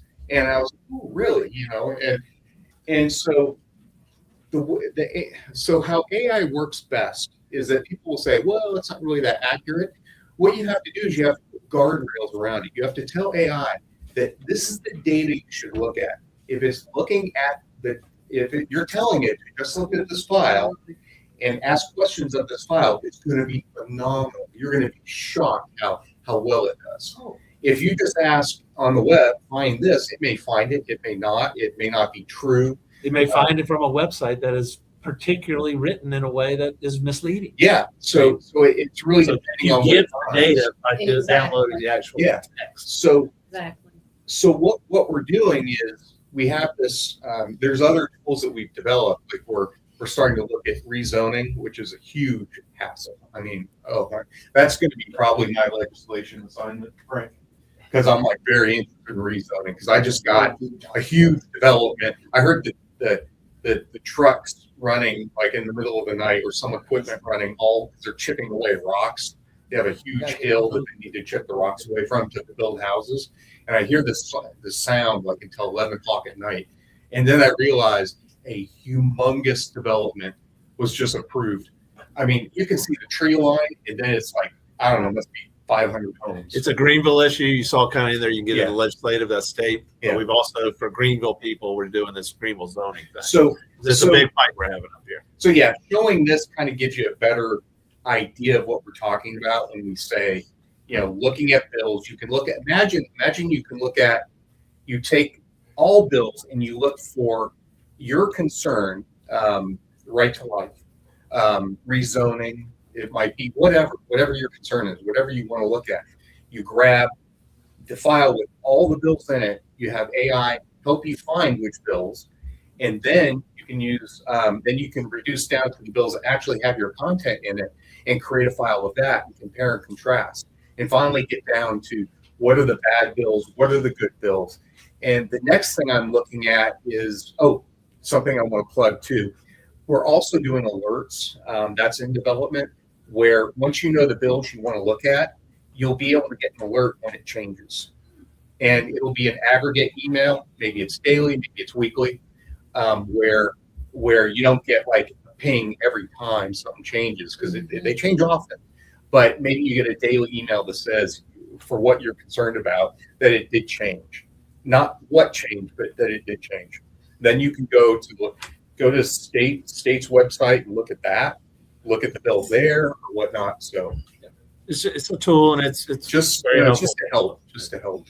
So I think that's it's just the alerts aren't built yet. We're testing that, but It's gonna be fantastic. But We'll yeah. do more training on this. Get more yeah, there'll people be signed up. full training on this. Is just sort of to get people aware of it, Right. but it will do full training. So all right. Awesome. Frank, you got a quick No, one? I just- Thank you, Scott, and also for doing that. Plug on this. Yeah. For the legislative committee, it doesn't have to close primaries. It's a great tool if you have something you're passionate about. Yes. Yeah. Like freedom to worship, whatever. You can put that in there and see if they're messing with anything that you're. Like concerned our issue is school choice, so I use it to make sure I'm not missing. I'm scared to death that on the state website, they'll hide stuff. Because who runs it? Them. The establishment yeah. running the state website. This is a second tool as a backup, or maybe a primary, really. Okay, so what if they they do- put some school choices. So this is how sneaky it is. Yeah. And so I'm downloading all this data, and I'm doing it for months, right? We're in January, so but I've been doing it for a while, and I'm looking at the data change, and there's look at the website, and when someone goes off a bill, they don't say anything. It's like it's not showing up in my compare. And I don't. It could be a mistake. The IT guys probably have their eyeballs trying to just get anything usable. But so I don't think it necessarily was intended, but it's one of those sneaky things that's like, wow. You never know. When it deals with a lot of money, there are people that do some sneaky things. Because that means that all these people at the beginning, the first week, could sign up for this and they look all great. Wow, you're supporting that bill. You print the bill up. You're happy about your legislator. And 4 months in, you don't even know that he or she's been off that bill forever. And it either shows up or sometimes it doesn't show up. But they don't. So, All right. We're going to do since we did have a hearing this week on the pro-life bills, Ray's going to give us an update there. So speak loudly into the speaker. If I may cover some smaller issues first. Apparently, I was informed recently that Planned Parenthood has had 52 closures nationwide since July. Probably because of Trump stuff, right? Yeah, mainly because they weren't getting funding. It's amazing. Absolutely. I love that. I always like, how much are we funding Planned Parenthood? And they're really, they're closing as opposed to those. There aren't enough people to come out and support it, so maybe it's not. It's NGO. That's all it was. Yes. Yeah, they can't make money with the people they're catering to and for the jobs that they're doing and all the medical expertise necessary, regardless if you, I mean, it's not healthcare, but it's still medical technology. They can't survive without public support, like every other socialist I do. I did get an update on Mark he's the one who was involved in the shooting right before the hearing of Cash's bill. He's pleading to have the case dropped on grounds of self-defense without even going to trial. Whether it works out or not, I don't know. I did read the whole thing, the whole argument, the witness, the expert witness that testified on his behalf, saying that that he behaved exactly the way the self-defense law says. Yes. That being said, leading up to the hearing on Wednesday, there's at least 5 bills that were popular enough to get on CBS News. 4 of them, or one of them, is the Senate version of H 3537. It would basically make abortion murder. It's the Senate version of Harris's bill, which was the one that had the hearing on Wednesday. You were talking about, we keep making bill after bill after bill. All it's doing is confusing people. So now we got 4 bills that would reduce or eliminate abortion. And so now we're going to have 4 factions instead of 3 factions, just trying to destroy the other bills within the pro-life community. However, there were 4 other bills of lesser, that aren't as effective, but are still interesting. H 4760 was talked about on Wednesday. It doesn't really make anything new. Mail order abortion pills were already legal, but if this bill were to pass, it would give teeth to that law. It would spell out some specific cases. And it spells out specific penalties. 4637 would allow private citizens to sue abortion pill manufacturers. And if you were the relative of a woman who took an abortion pill, you could actually sue for unlawful death. Of course, it still has to be an illegal abortion, but it would allow relatives to sue for up to a minimum of $100,000 for unlawful death. And there's also other restrictions. It's 60 pages long. The only one I've had a chance to read of these 4 was 4760. I haven't read 4637 yet. But the quick summary is H 4691 would prevent abortion facilities from receiving any Medicaid funds. So it doesn't matter that it doesn't matter if they're doing ultrasounds and they don't give an abortion, they still would receive money for that. Mm-hmm. The not so good doctor at the abortion clinic down there actually has a very good reputation for for dealing with cancer patients. He can do things that most other doctors in the state can't. So he does have a good reputation, unlike a lot of the abortion clinics where all they're worried about is killing people. I'm not saying I approve of what he does, but he does have a legitimate skill and is helping women in that manner, which a lot of people don't understand. But anyway, he wouldn't be able to receive Medicaid funds under this bill to treat women, for non-abortion related services that he would provide. H 4654 makes coercing a woman a crime. H what? H 4654. The current law does not include that. Two of the 3 bills we had before does make it a crime to coerce a woman, which is something that a lot of the organizations say, well, it's unfair to put a woman in jail. They keep ignoring the fact that, well, there's this coercion clause inside the bill already. But this would add, this bill, of course, wouldn't matter if any of those other bills were passed or not. It would apply to the law that we already have. There was a press conference on Tuesday with Lee Bright and Representative Harris on 3537 the day before the hearing. I did not listen to it, but it was held, and it was I do know it was widely publicized, so I'm sure it was a big event. I did go to the hearing on the 14th. Basically, it was a dog and pony show. Jim Jordan clearly has absolutely no desire whatsoever to deal with these bills. Jay Jordan? Yes. Yes. Okay. Basically, Same person running the Constitution Subcommittee on the yes, this yes. You'll be happy that at least that the three troublemakers from Wednesday are three people that were on your list, are all three of them on your thing. list. Same subcommittee. Yeah. Basically, he said we got 2 hours, and it's hard because by law they have to go to the General Assembly at 2:00. So we had a hard 2 hours. He said it's a hard 2 hours. It can't be extended, and he had not one but two bills he wanted to talk about. So he asked everyone to stay with 3 minutes, and the first person was up there for over 10. He did absolutely nothing to correct it. Justin Bamberg and Elizabeth Wetmore had a field day with filibustering. I'm not even sure it's really filibustering. I think they actually crossed some lines, and he just sat there staring at the wall to the left. This was supposed to be testimony. It turned into several debates, which is part of the reasons why a few speakers got to talk. We're up there so long, and Bamberg really went to town with it. But this is something that's gaining attention. It was claimed that 700 emails and 80 calls arrived before the hearing.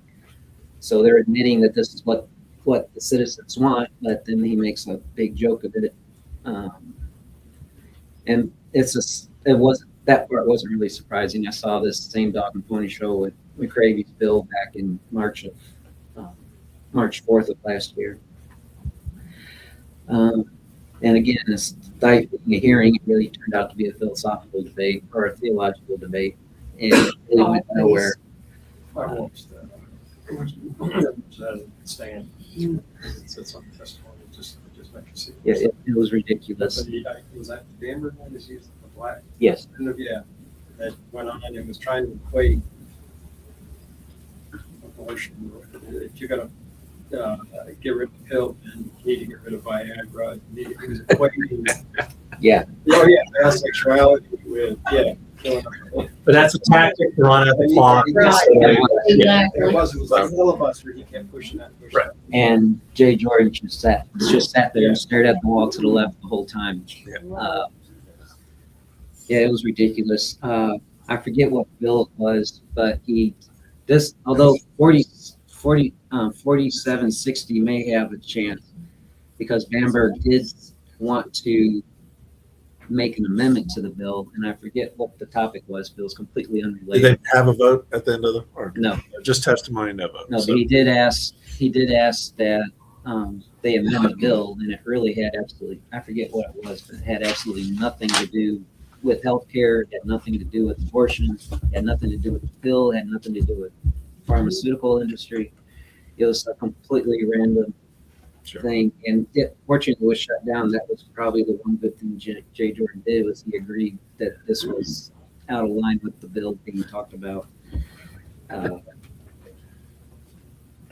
So that would be that's really the only shining light there. Is apparently it appeared that Bamberg was expecting this bill to get passed, or at least pushed upward. Otherwise, I don't understand why he would try to modify it at such an early stage. But we're dealing with people that aren't necessarily rational to begin with. So.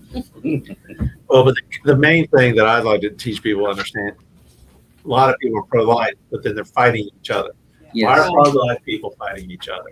Because if pro-life people are fighting each other, they're not going to get through anything. There's an issue of incrementalism, and I'm not, it doesn't have to be the perfect bill, but let's move the ball down the field a little bit further. Yes. And if we're fighting each other, if they're fighting each other, then the ball's not going to get moved, which is maybe the point some people are doing. Yes.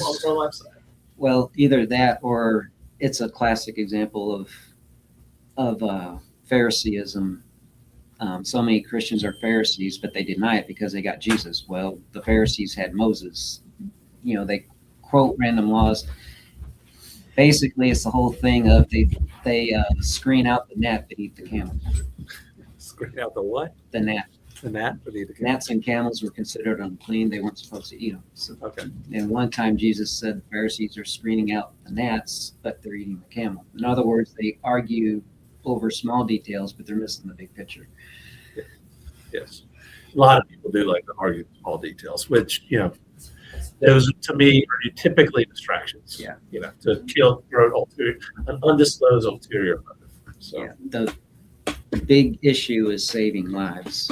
When you say, well, then one of the biblical sides for those that are against incrementalism is, well, I'm killing someone if I vote for a law that allows exceptions. And my analogy is God forbid if this building were to catch fire and we could get out, the fire department shows up and they could save all but 2 of us. Are they supposed to stay outside and let it all burn because they would be deciding, because it's wrong for them to decide which 2 have to get left behind? I mean, is this the kind of thing that God is going to say, well done, my faithful servant, come share in my joy? I get it. Yeah, but that's the logic I was confronted with on Wednesday this was their bill, but this was why they're against incrementalism. It's like, well, it's not for me to decide who gets to die.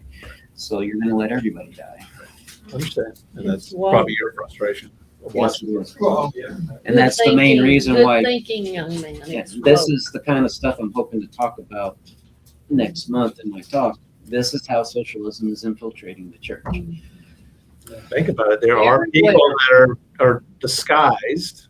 That if I wanted to destroy this type of stuff, what would I do? I'd go infiltrate the church and act like I'm one thing, but I'm really doing something else. I mean, that's why during war, if you're wearing a uniform saying, "Oh, I'm on Team X," and you get caught, you get put in a you get put in a prisoner of war camp. But if you're wearing, if you're disguised, if you're wearing, civilian clothes, you're a spy. And what do spies get? Executed. They get executed. There is a much higher penalty for being a spy because you're disguising yourself. And there are people in politics that are disguising who they are.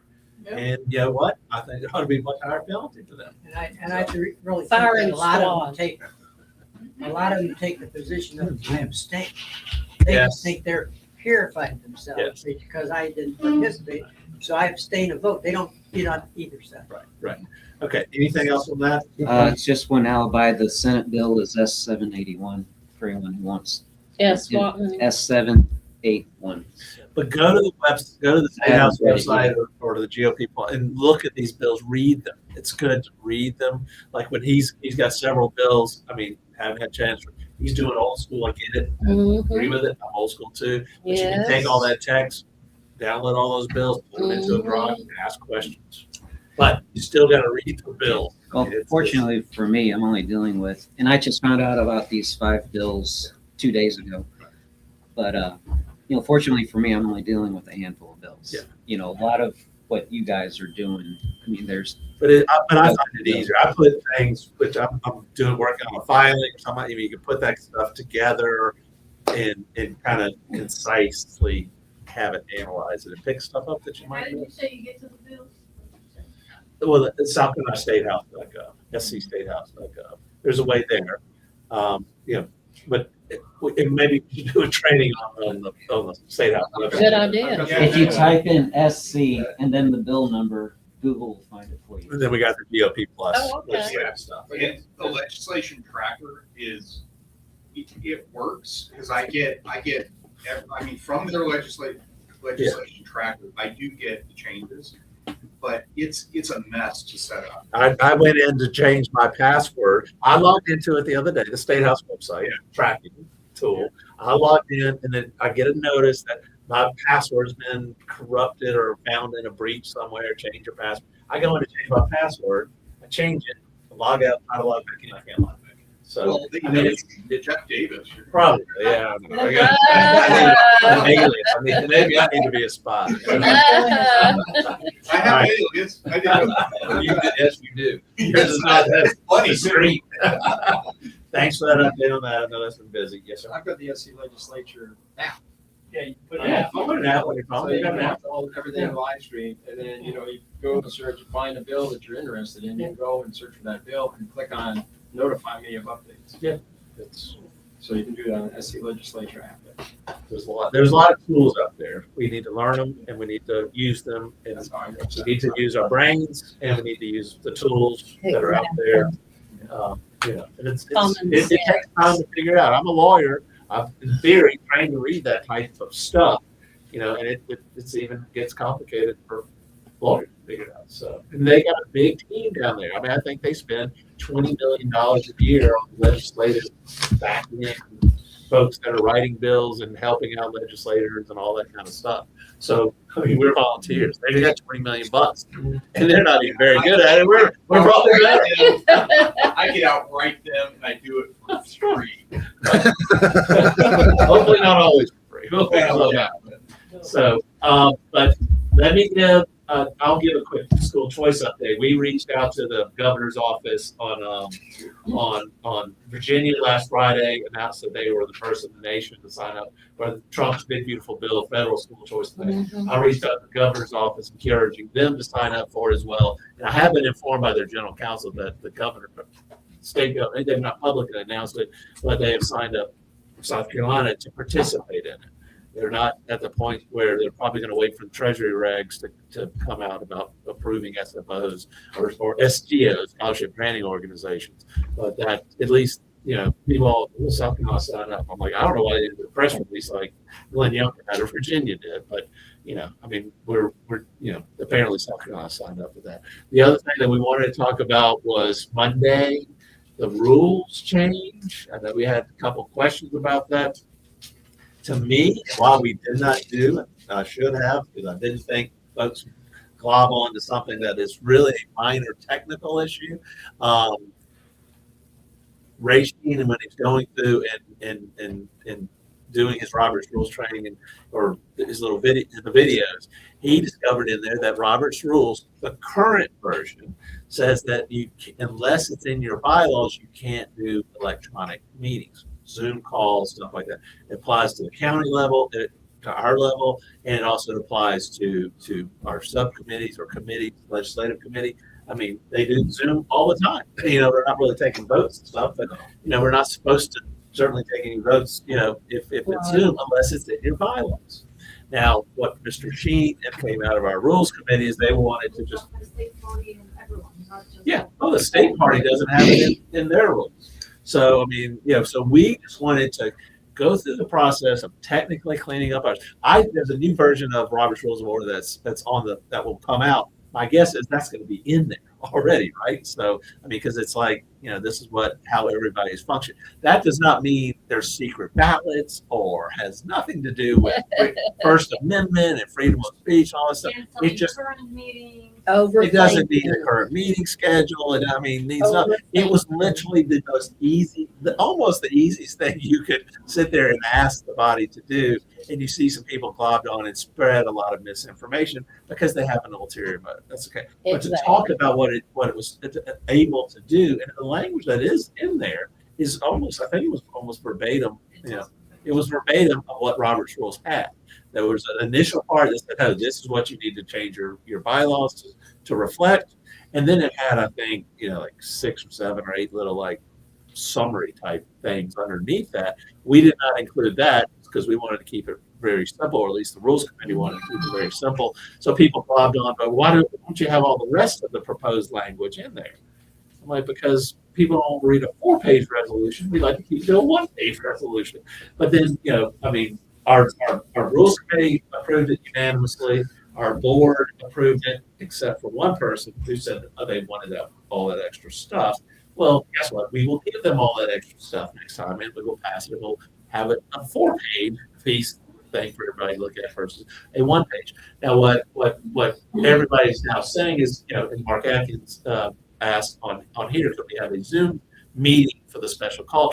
We can. Now, why can we? We did do the vote. The vote won a majority, but for a bylaws change, you have to have 2/3 to change the bylaws. We did not get to the 2/3 because of the confusion.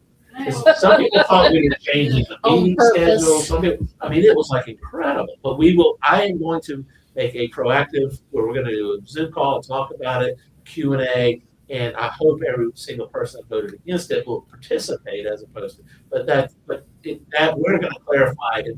I want to use this as an opportunity to teach people about don't get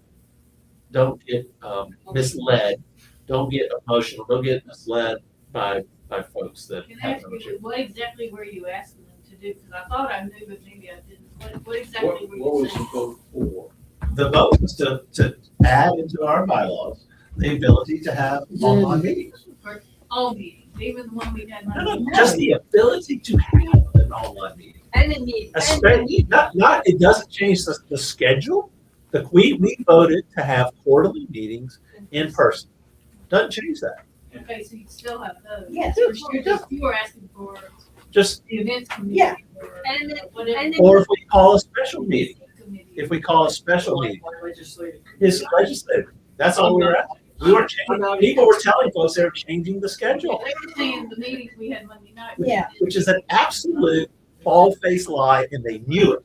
They absolutely knew it. So the bottom line is A couple because, the bottom line is because there was no 2/3 vote in favor of it. We haven't- Nothing has changed. Nothing has changed in the bylaws yet because we didn't get the 2/3. That's okay. We will get the 2/3 because we will explain it to people. And we had a lot of people leave, and people, and that's okay. But we will get the 2/3. Now, what we discovered, what I went back to, they're doing all these all over the place, right? So what we follow, we have to follow. Hold on. We have to follow with our organization. We have to follow state law. We have to follow our bylaws. We follow the state bylaws, which none of them has the online. But we also follow the RNC, right? We're underneath the Republican National Committee. We are, that's the national, then we got the state. It's in their bylaws. So yes, we can continue to have online meetings. That doesn't change our quarterly meetings because of that. But we could do them, to Mark's point, asking, we could even do it as, we have always had an in-person component to our meetings. When we do the online meetings, Zoom meetings for a special call meeting, for example, we will have the meeting here, everything's set up, Zoom and all that kind of stuff. People can come here or they can log in from home. Okay. One person was complaining, well, I want to get from home and I can't get my microphone to work. You know what? You had the option to show up here. That's right. I was particular. I can say I was offended. I mean, this was not my thing that we were trying to hammer through or change. This was like, hey, this is like a simple little checkbox. Let's go ahead and just clean up some administrative things. And people were saying our rules committee was trying to force something through, or they're questioning our teller committee who counts the votes. There's no secret ballot. They were acting like this was going to be a secret ballot stuff. I'm like, we get a record, as Joe McLaughlin got up there. I mean, he records everybody's vote. It's a roll call vote. He has it. We have it on the video. We have it, where they're even casting their vote in the chat. We have all of those records. It's not like, the stolen convention that the Rhinos did in 2021. We had no access to that. We had people could have been voting that we didn't know even who they were.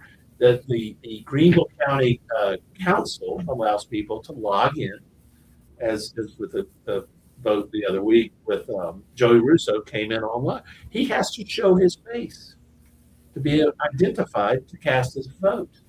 That's what we require. I mean, it's the same thing. There was nobody in the stolen, the fraudulent election at the convention in 21 that the Rhinos ran to kind of keep us out. There was no showing your face. There was no validation of who was voting, why they were voting, or if Tom could have 15 different emails that he's lined up and voted 15 different times. That's what I think was going on. We have tried to get that data and they won't get it to us. I'm sorry. Just every time those people lost a voice vote, they gathered in a circle and were jumping up and down and celebrating. They accomplished their goal of being disruptive. Yes. I mean, that was the. And there were some innocent people that got caught up in it. I know people that we call them honest brokers.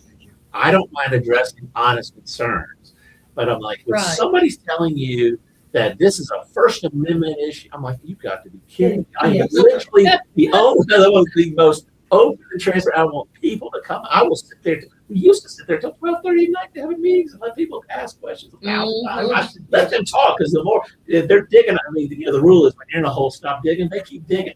Jeff, the other thing about, we're still talking about online. Yes. But what concerns me is that there are people that can't come to some of these meetings, and they're actually, by saying we don't want to approve online meetings, they're actually discriminating against those people. Yes. Those people don't have a voice if they can't like, get to the meeting. The word discrimination is right. exactly it. So. One person, and you see that has not been, it was Elizabeth Jean Scott. I'm going to just say it. I don't care. With the long hair, glasses, she was saying how she would not go against rules committee, which she did, because it was rules committee who came up with the rule change. And number two, she was so hard advocating for in-person meeting. The last time we saw her, it was at April convention.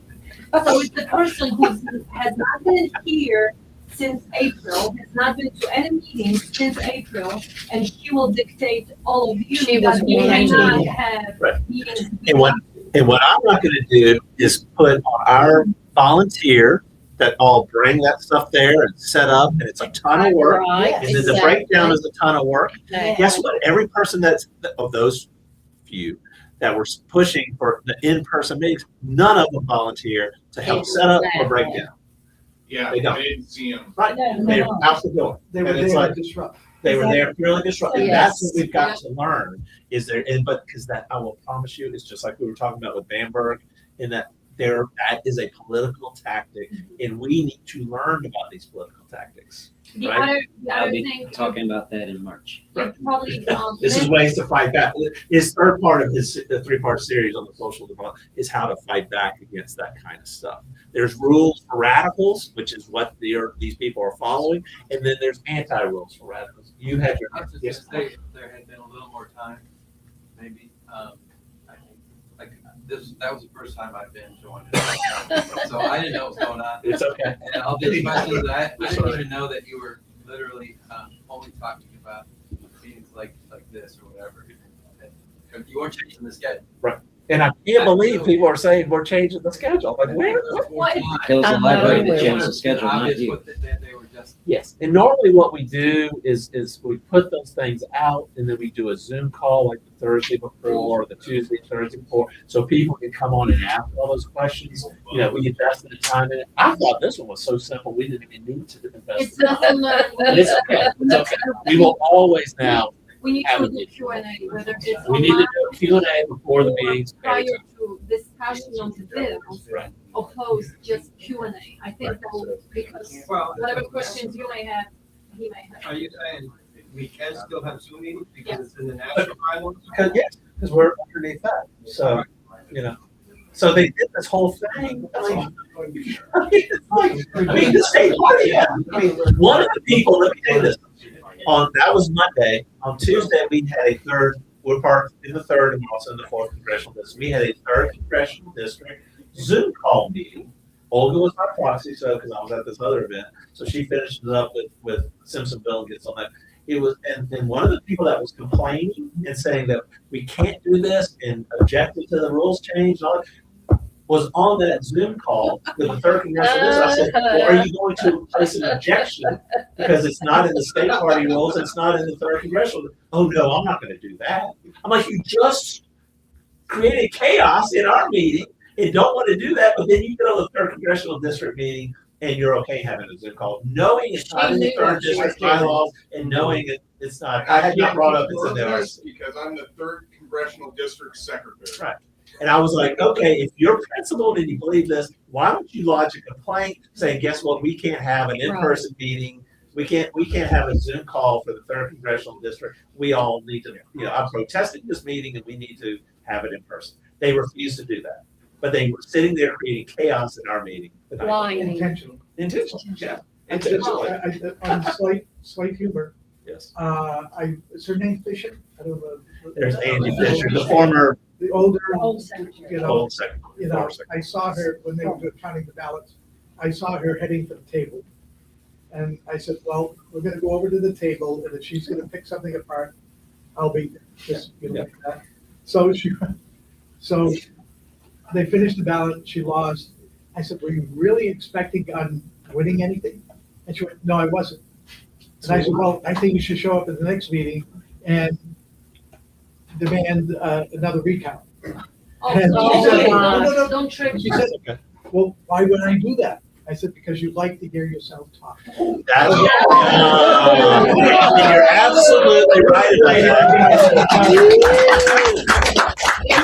You are right about that. And what I have said all. Like a firecracker. Well, and I will, let me add one other thing. Greg. It was Alyssa that made that comment. Who did? On Freedom Coalition signal, Alyssa is the one who made the comment about the gray-headed gentleman that made that comment. There's a lot of you. There's a lot. I mean, it's been very interesting. I will tell you, Greg Peck, who is our Rules Committee chair, not here today, but Greg Peck is on the Signal channel with those same people. I try to keep up. Right. Well, Greg Peck, I think, sometimes talks back and asks, well, the person, Harrison Musselwhite, I'll say it, was out there talking about this is a First Amendment issue. Hebrews issue too. Hebrews. Well, that's a different issue. But listen to this. First Amendment issue, and people need to have their voice heard, and we can't have this because it's First Amendment. A couple of us went and had a hamburger afterwards. We're sitting there. Greg Peck has not written on that chat or anything. You're talking about Simpsonville chat. We're talking about state chat. Oh, this is state chat, so it's a different one. But guess what? Harrison deleted Greg Peck off of that Signal chat. He just took his First Amendment right away. Yeah. He's deleted me off of it before because he didn't like me saying what I'm saying. So now Harrison, who's talking about protecting people's First Amendment rights, went there and deleted somebody off of there. Not because he was writing anything or saying, just didn't like him. And Didn't want him to clarify and tell the truth. So at some point, and this kind of, you know how we support people until we know. Yeah. Yes. You know, it feels like, I'm not suggesting we do this, but it feels like we owe the state of South Carolina an apology for supporting Trump. There's. Yeah. But I will tell you what the other half of this, if you want the inside baseball, it's people that support Mark Lynch. Yep. Right. Angie literally works 10 feet outside of Mark Lynch's office. She works for Mark Lynch. Yeah. She's paid by Mark Lynch. She's paid. People are she's doing weird things. So you got to dig deeper. Right. Maybe it's Mark Lynch trying to do all the sabotage stuff. Yeah. Harrison got sideways with us because, literally, we were coming back from a meeting or something, and I was riding with him from Columbia. He's telling me he has evidence and there's stuff going to be coming out that Adam Morgan is gay and involved in all this stuff. And I'm like, Harrison, you can't say that in public unless you actually know it. Yeah. 2 weeks later, he's on the Adam Morgan bandwagon against Timmons, and that's what he's mad about with us. And I'm like, literally, what changed into it? It's not because money. Something. Yes, there's something funny, and that's what we want to learn. Funny money. Anybody has any questions about us? We act. I don't really care. I'll let you speak for hours. But I'm like, to sit there and that's what this is. And not that I'm trying to pick on anybody, but this is why politics is hard. Yeah. It's because people, it's easy to say, I hate Nancy Pelosi and I'm going to fight AOC and stuff like that. These are people you see at the grocery store. These are people that you have to deal with at church or come to these EC meetings, and you have to understand what they're doing. Right. I'm like, I wasn't, this is like a joke of a joke. It took a little amendment, and then it became a controversy. Yeah, I'd like to get back to the meeting from Monday night. Before the vote was held, there were several people got up and made motions and seconds were made and so forth. Where I got confused, and I'm saying this just to try to get clarity the next time around for somebody that's like me, in that by the time all that stuff was being Cashed out. I wasn't sure what the vote was about. And to me, it was a lack of clarity on what the vote actually was. Does that make sense? Yeah.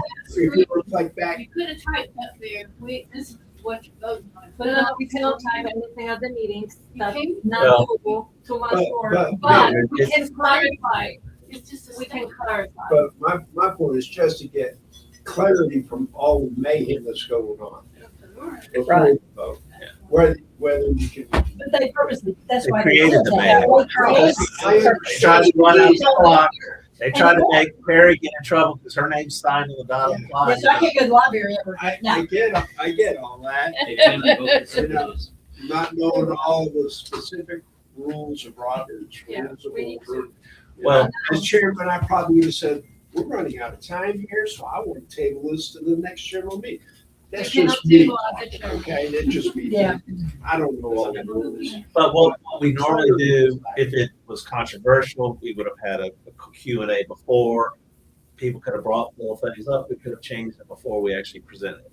When we get to the meeting, certainly if it's controversial, we would have had more meetings and let people know and then say, hey, this is it. Let's go ahead and pass it. They don't want to ask any questions beforehand. They want to create chaos in the meeting. So that's part of the issue. We've done Q&As and then they don't participate in them because they want to bring Our it. EC came to me, she said, you're our vice president of the precinct. What am I voting on? Right, She had no idea what she was voting on. that's common, I guess. And we don't want to pass over people don't understand and we don't want to put something down people And don't that's why I understand. bring it up today. And the other, We will do, no matter what, I will make that commitment. Obviously we got 1,000 things going, but we will do Q&As, at least one, maybe two before each meeting. Can I Now on suggest, to go through that type of stuff. So that was my bad. if there's a paper ballot, rather than yes, no, let's say yes, uphold the committee recommendation, no, reject the committee's recommendation. Because, Yeah. so instead of yes, no, yes, uphold the committee's recommendation, no, reject the committee's recommendation. And people would say a whole lot of.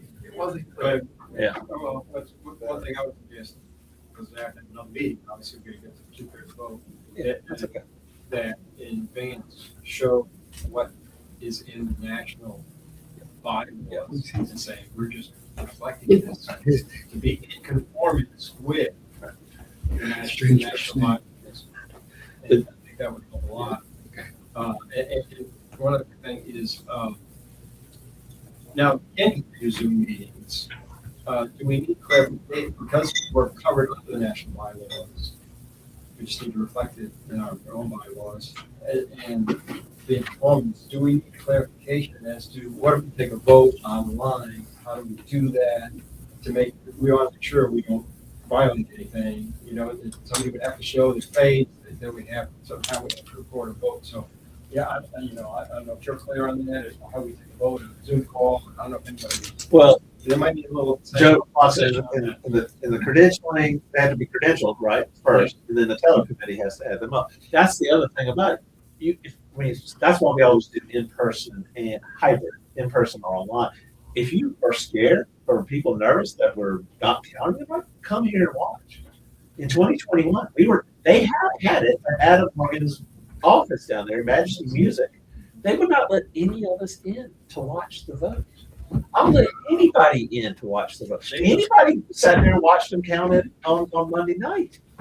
There was a complete difference between Adam Morgan locking us out of his building and having all of his little rhino friends down there counting the stuff and telling people online who were trying to vote, people that called in. I mean, one of our friends was told, we'll reset it so you can vote, but it's really no point of even voting. It's already won by the right. They cover the windows. Well, I mean, that's almost what they're doing. Yes. With aluminum foil. And another thing, one of the people that caused the chaos has sat in a virtual meeting because she was on the board at one time. And she sat here because all the board members are here when we do votes. No, she was here.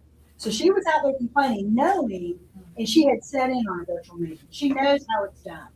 She knows that she sat in on that. One more lesson from Monday, because to me that I know we all learn Robert's Rules of Order. It takes time, it takes practice. Right. But for everyone's reference, there's always new business and old business. Oh, this is the other beautiful thing. Old business has our hired from an attorney and I sent him over to explain because I saw what was happening. Yeah.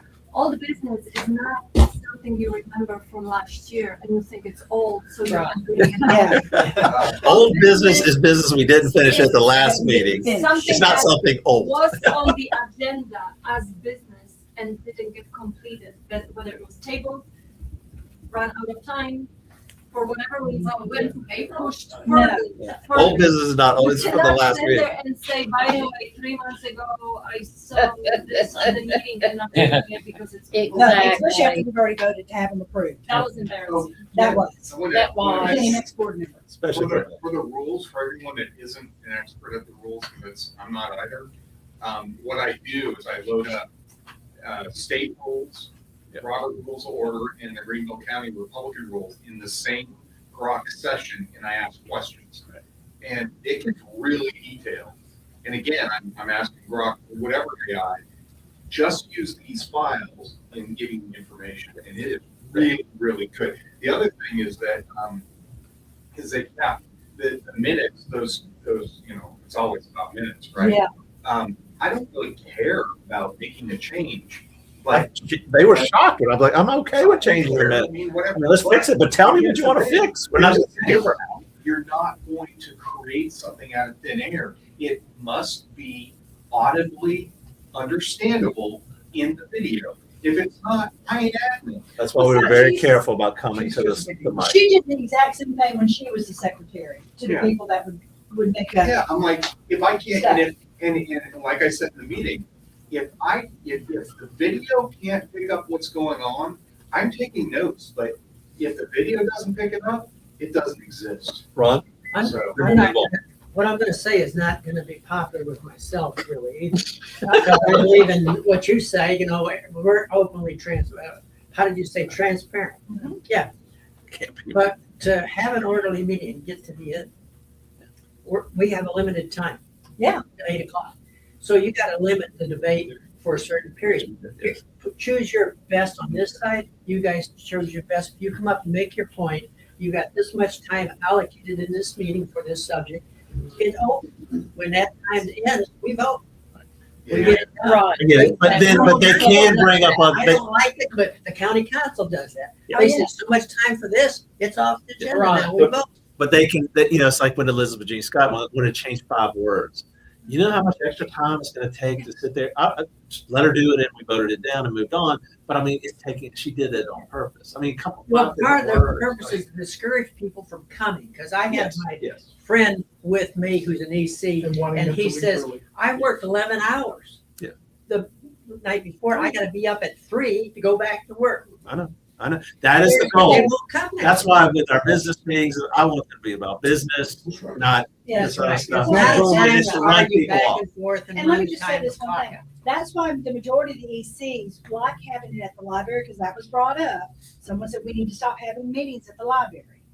A lot of the ECs like it because we do have a dead time. Yes, Because exactly. we had that at the Hilton. There were some nights we weren't leaving till 11:30, 12 o'clock. Those were the good old days. That was very. Now, but let me be clear though. There are people that have honest questions. Yes. Y'all have honest questions. You have. It's okay. We're not trying to sit there and quash any discussion. That's why I'm making the commitment. Sorry that I did not think that this would be an issue because it wasn't even coming from me. Coming from Rashid. Nobody questions Rashid. But I want people to learn. We're all about teaching and learning this stuff, so that is okay. And I will sit on a Zoom call with you till 2 in the morning talking about stuff to help you get there. That we just are limited on the time of the meetings. The meeting should be just, hey, let's move through. That's why we'll have the Q&As before, no matter how simple we may think it is. But it may be simple for me, the rules people, but it may not be simple for somebody who's You can't burden the whole body. Yes. For a couple of discontents. Right. You need to have Exactly. make your case, give them their time to talk, but then you're But on. not at the meeting. But not at the meeting. That's Keep in the mind that pre-meeting. these people will pretend they don't understand, Right. they don't want this. It's nefarious. They know the answer and they're doing it on purpose. Yes. You're asking an honest question. You're asking an honest question. That's fine. We'll do that all night. I got no problem with that. But They're asking it, and the joke always is, I can explain it to you, I can't understand it for you. But they all actually already understand it, but they're messing around. I want to get to the RJ May next, Okay, just to finish it off. I know we're way over. That'll be 2 seconds though. One last thing about the Greenville Library. Several people mentioned to me that they don't like it at the Greenville Library, all because they just don't feel safe at the Greenville Library because it gets dark at night. Sure. Maybe bring it up It's in the very business. not anywhere yet. I know, but maybe bring it up in the business section, session, to find out what the general consensus is. Well, the consensus is we need funds and we need space. We will switch the meetings to any space that is affordable, meaning we're not paying $1,800 for one night at the Hilton, which we used to when it was cheaper. We have to have space for 250 to 300 people and has to be less than $500. Yeah. We will move it. We cannot Tell them they can pay the That's all. overhead. So not Well, to offend anyone, we cannot ask for opinions whether you like it or not. We have no Exactly. option. No, That's all. But- If we can have options, we're moving. And our volunteers work pretty hard. The fundraising, I mean, we're not taking the money from the Christmas party that people work their butts off for to one satisfy day people that aren't willing to even contribute or pay. That's why I asked who came to the Christmas party. I just wanted to bring that up because several people asked me to bring it up. So that's your answer. If they say, it's like, you are, not you, but tell the person, how about you go Write a check. out in town and Find it. Find a space place. that's affordable and they have 300. We have spent a lot. It is the hardest thing to do because It people is. don't want, Republican Party. the Republican Party, right? Right, exactly. Great And church, church. but they won't let us come do it. And there's space big enough for that many people. That's the thing. We have space, we can do it downtown Greenville where there's a street parking. Do you all want it? Or out here, well, there's no parking. There's no parking. There is no parking. And I'm now talking generally. It's not easy. Yeah, I understand. It's tough. It is the hardest thing that we do is finding space. We might be able to find a church that you can tell is they're not as funded as they have been in the past. Well, go for it. All right, let's Go for it. I have an idea. I'm gonna talk to a pastor. Okay. it's great. We have a nice church next door, 2 Yeah. doors down. Yeah. Guess what? The past, I don't know exactly, but some people that are on the opposite side from us, I think, have talked to them. Is why they won't let us use their gym or their facility for stuff. And it's kind of like that's the perfect location.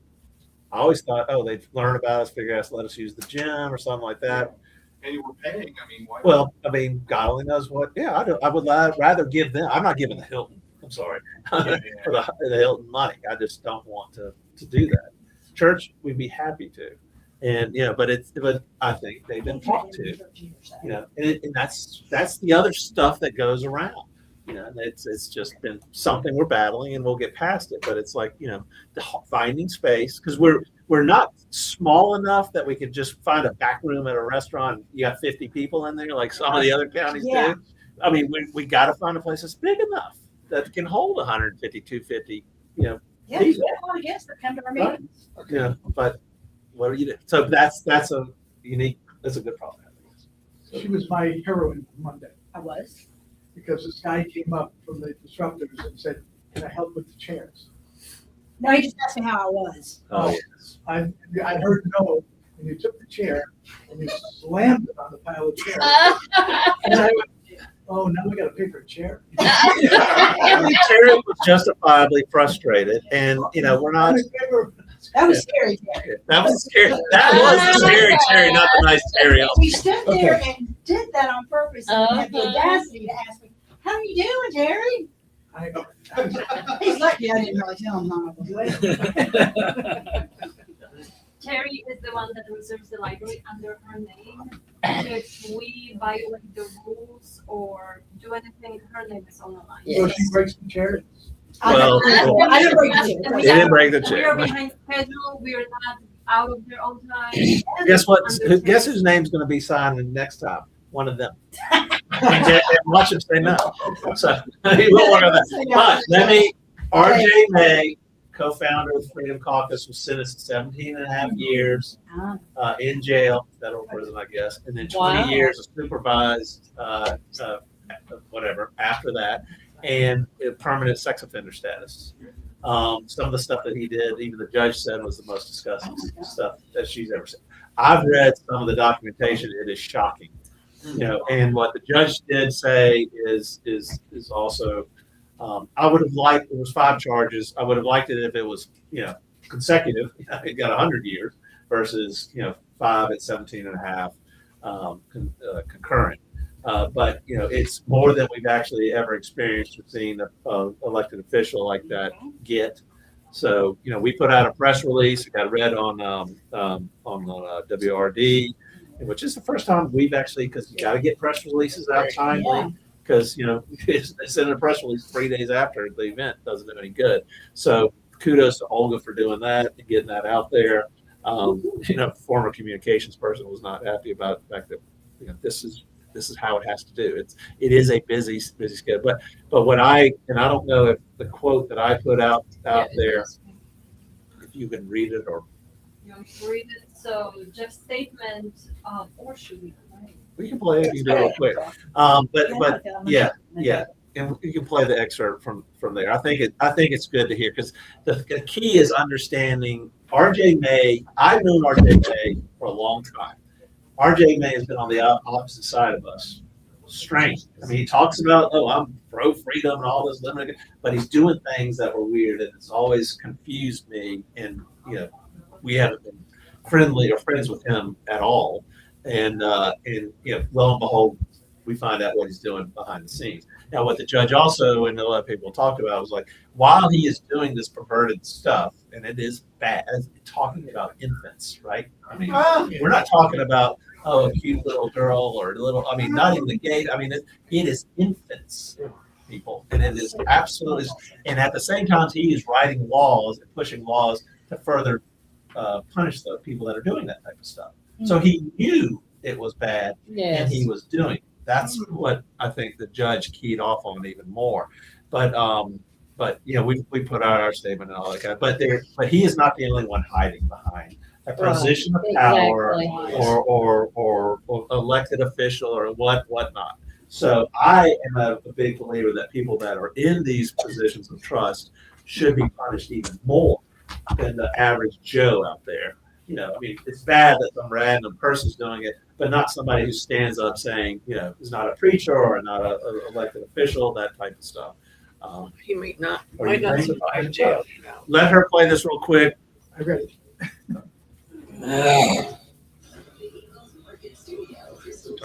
Can you turn it up a little bit?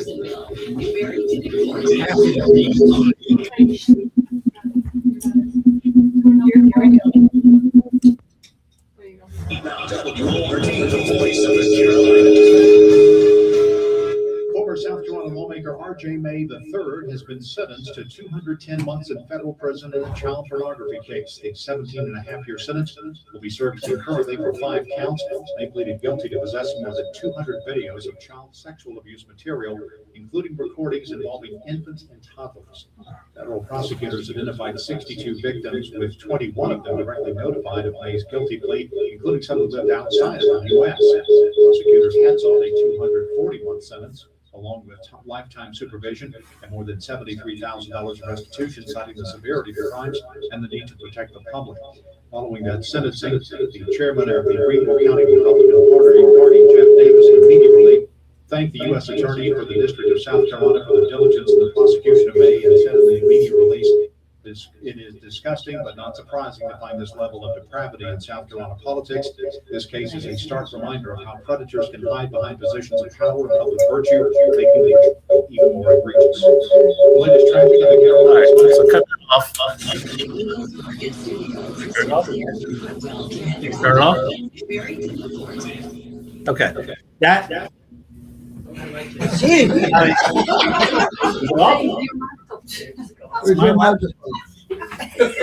It's you. It's me. What do you mean it's me?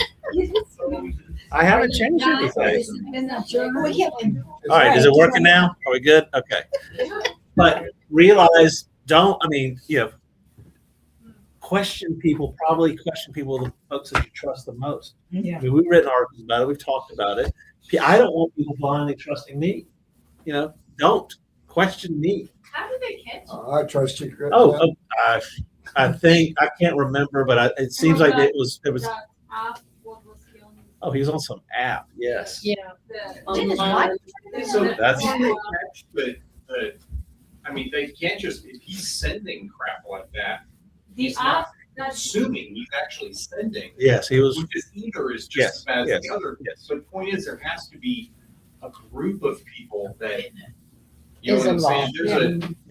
There's The whole thing is bad. The infant and, thing is and bad. the I chances mean, are other legislators not being caught up in that is Well, zero. I know, and I agree with you completely. The chances, 0.00. I mean, it's zero. Whatever.